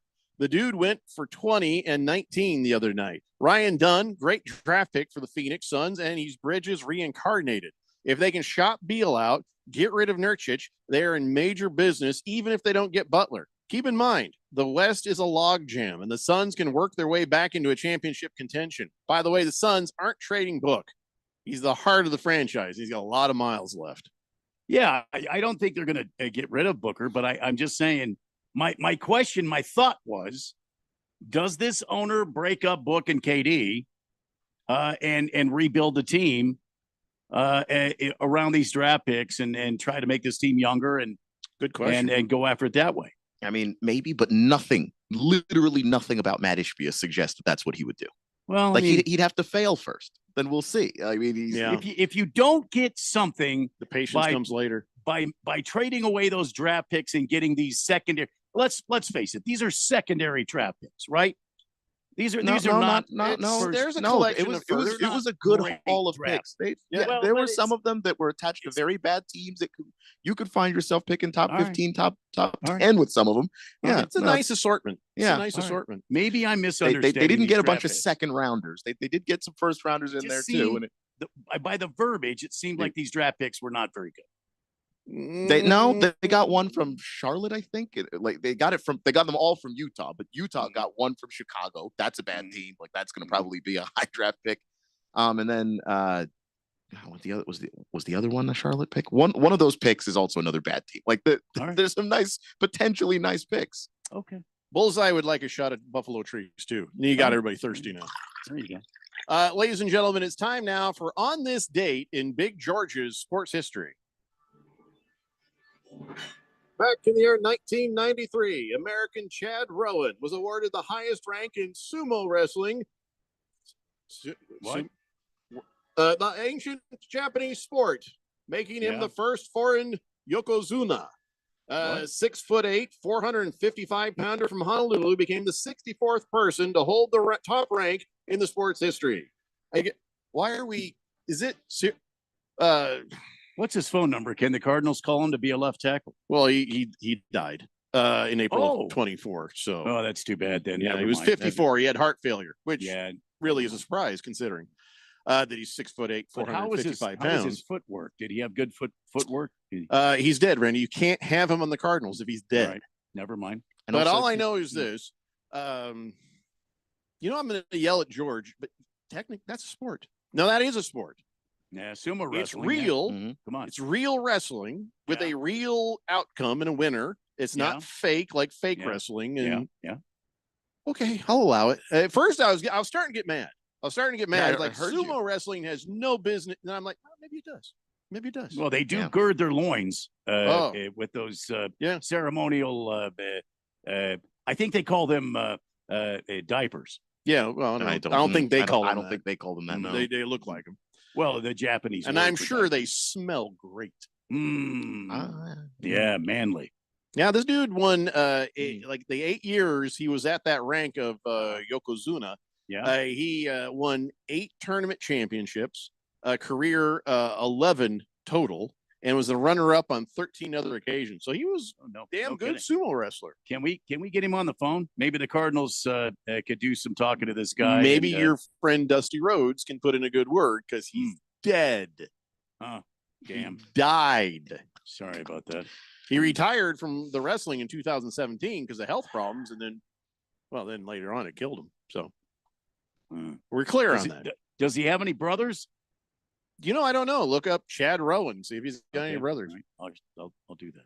I mean, he was 54, so they're probably too old. He wasn't the guy on Rowan and Martin's Laughing, was he? Same guy. Yeah. Was it? You know him. Yes. Yeah. Absolutely. Okay. All right. I thought it sounded familiar. It's just easier this way.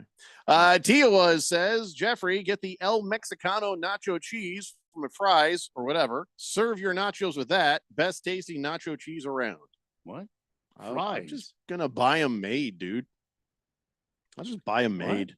I mean, I appreciate the tip on nacho cheese. Maybe I'd like to have some for my own basic little nachos, but I want some really good nachos. And I don't feel like Some Burros ends up being the place that's super busy on Super Bowl Sunday.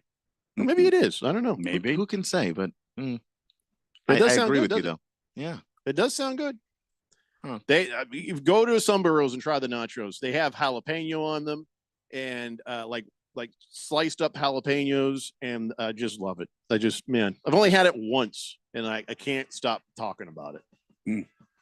Well, actually, now the music started. I can stop talking about it. Yeah. You're gonna have to because no one else can hear you after. You could continue to talk about it, but your wife might think you're just sitting here talking to myself.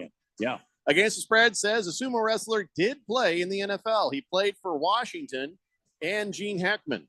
Keanu Reeves was the quarterback, back before he was John Wick. What the hell? Against the Spread doesn't realize that was not a historical document. That was not a documentary. That was just a movie. It's not real. And based on a real story, but very loosely. Wow. Very loosely Big based. George says that Chad Rowan had 2 sons and a daughter, so maybe one of those kids could play for the Cardinals. Maybe the daughter. Hey, I'm all for woman it. in NFL, left tackle. All right, everybody. That's it for us. Randy's got phone calls to make. We'll see you tomorrow at 3 p.m. It's the Daily Blender here on 1580 The Fanatic. Where's my phone? Sports bettors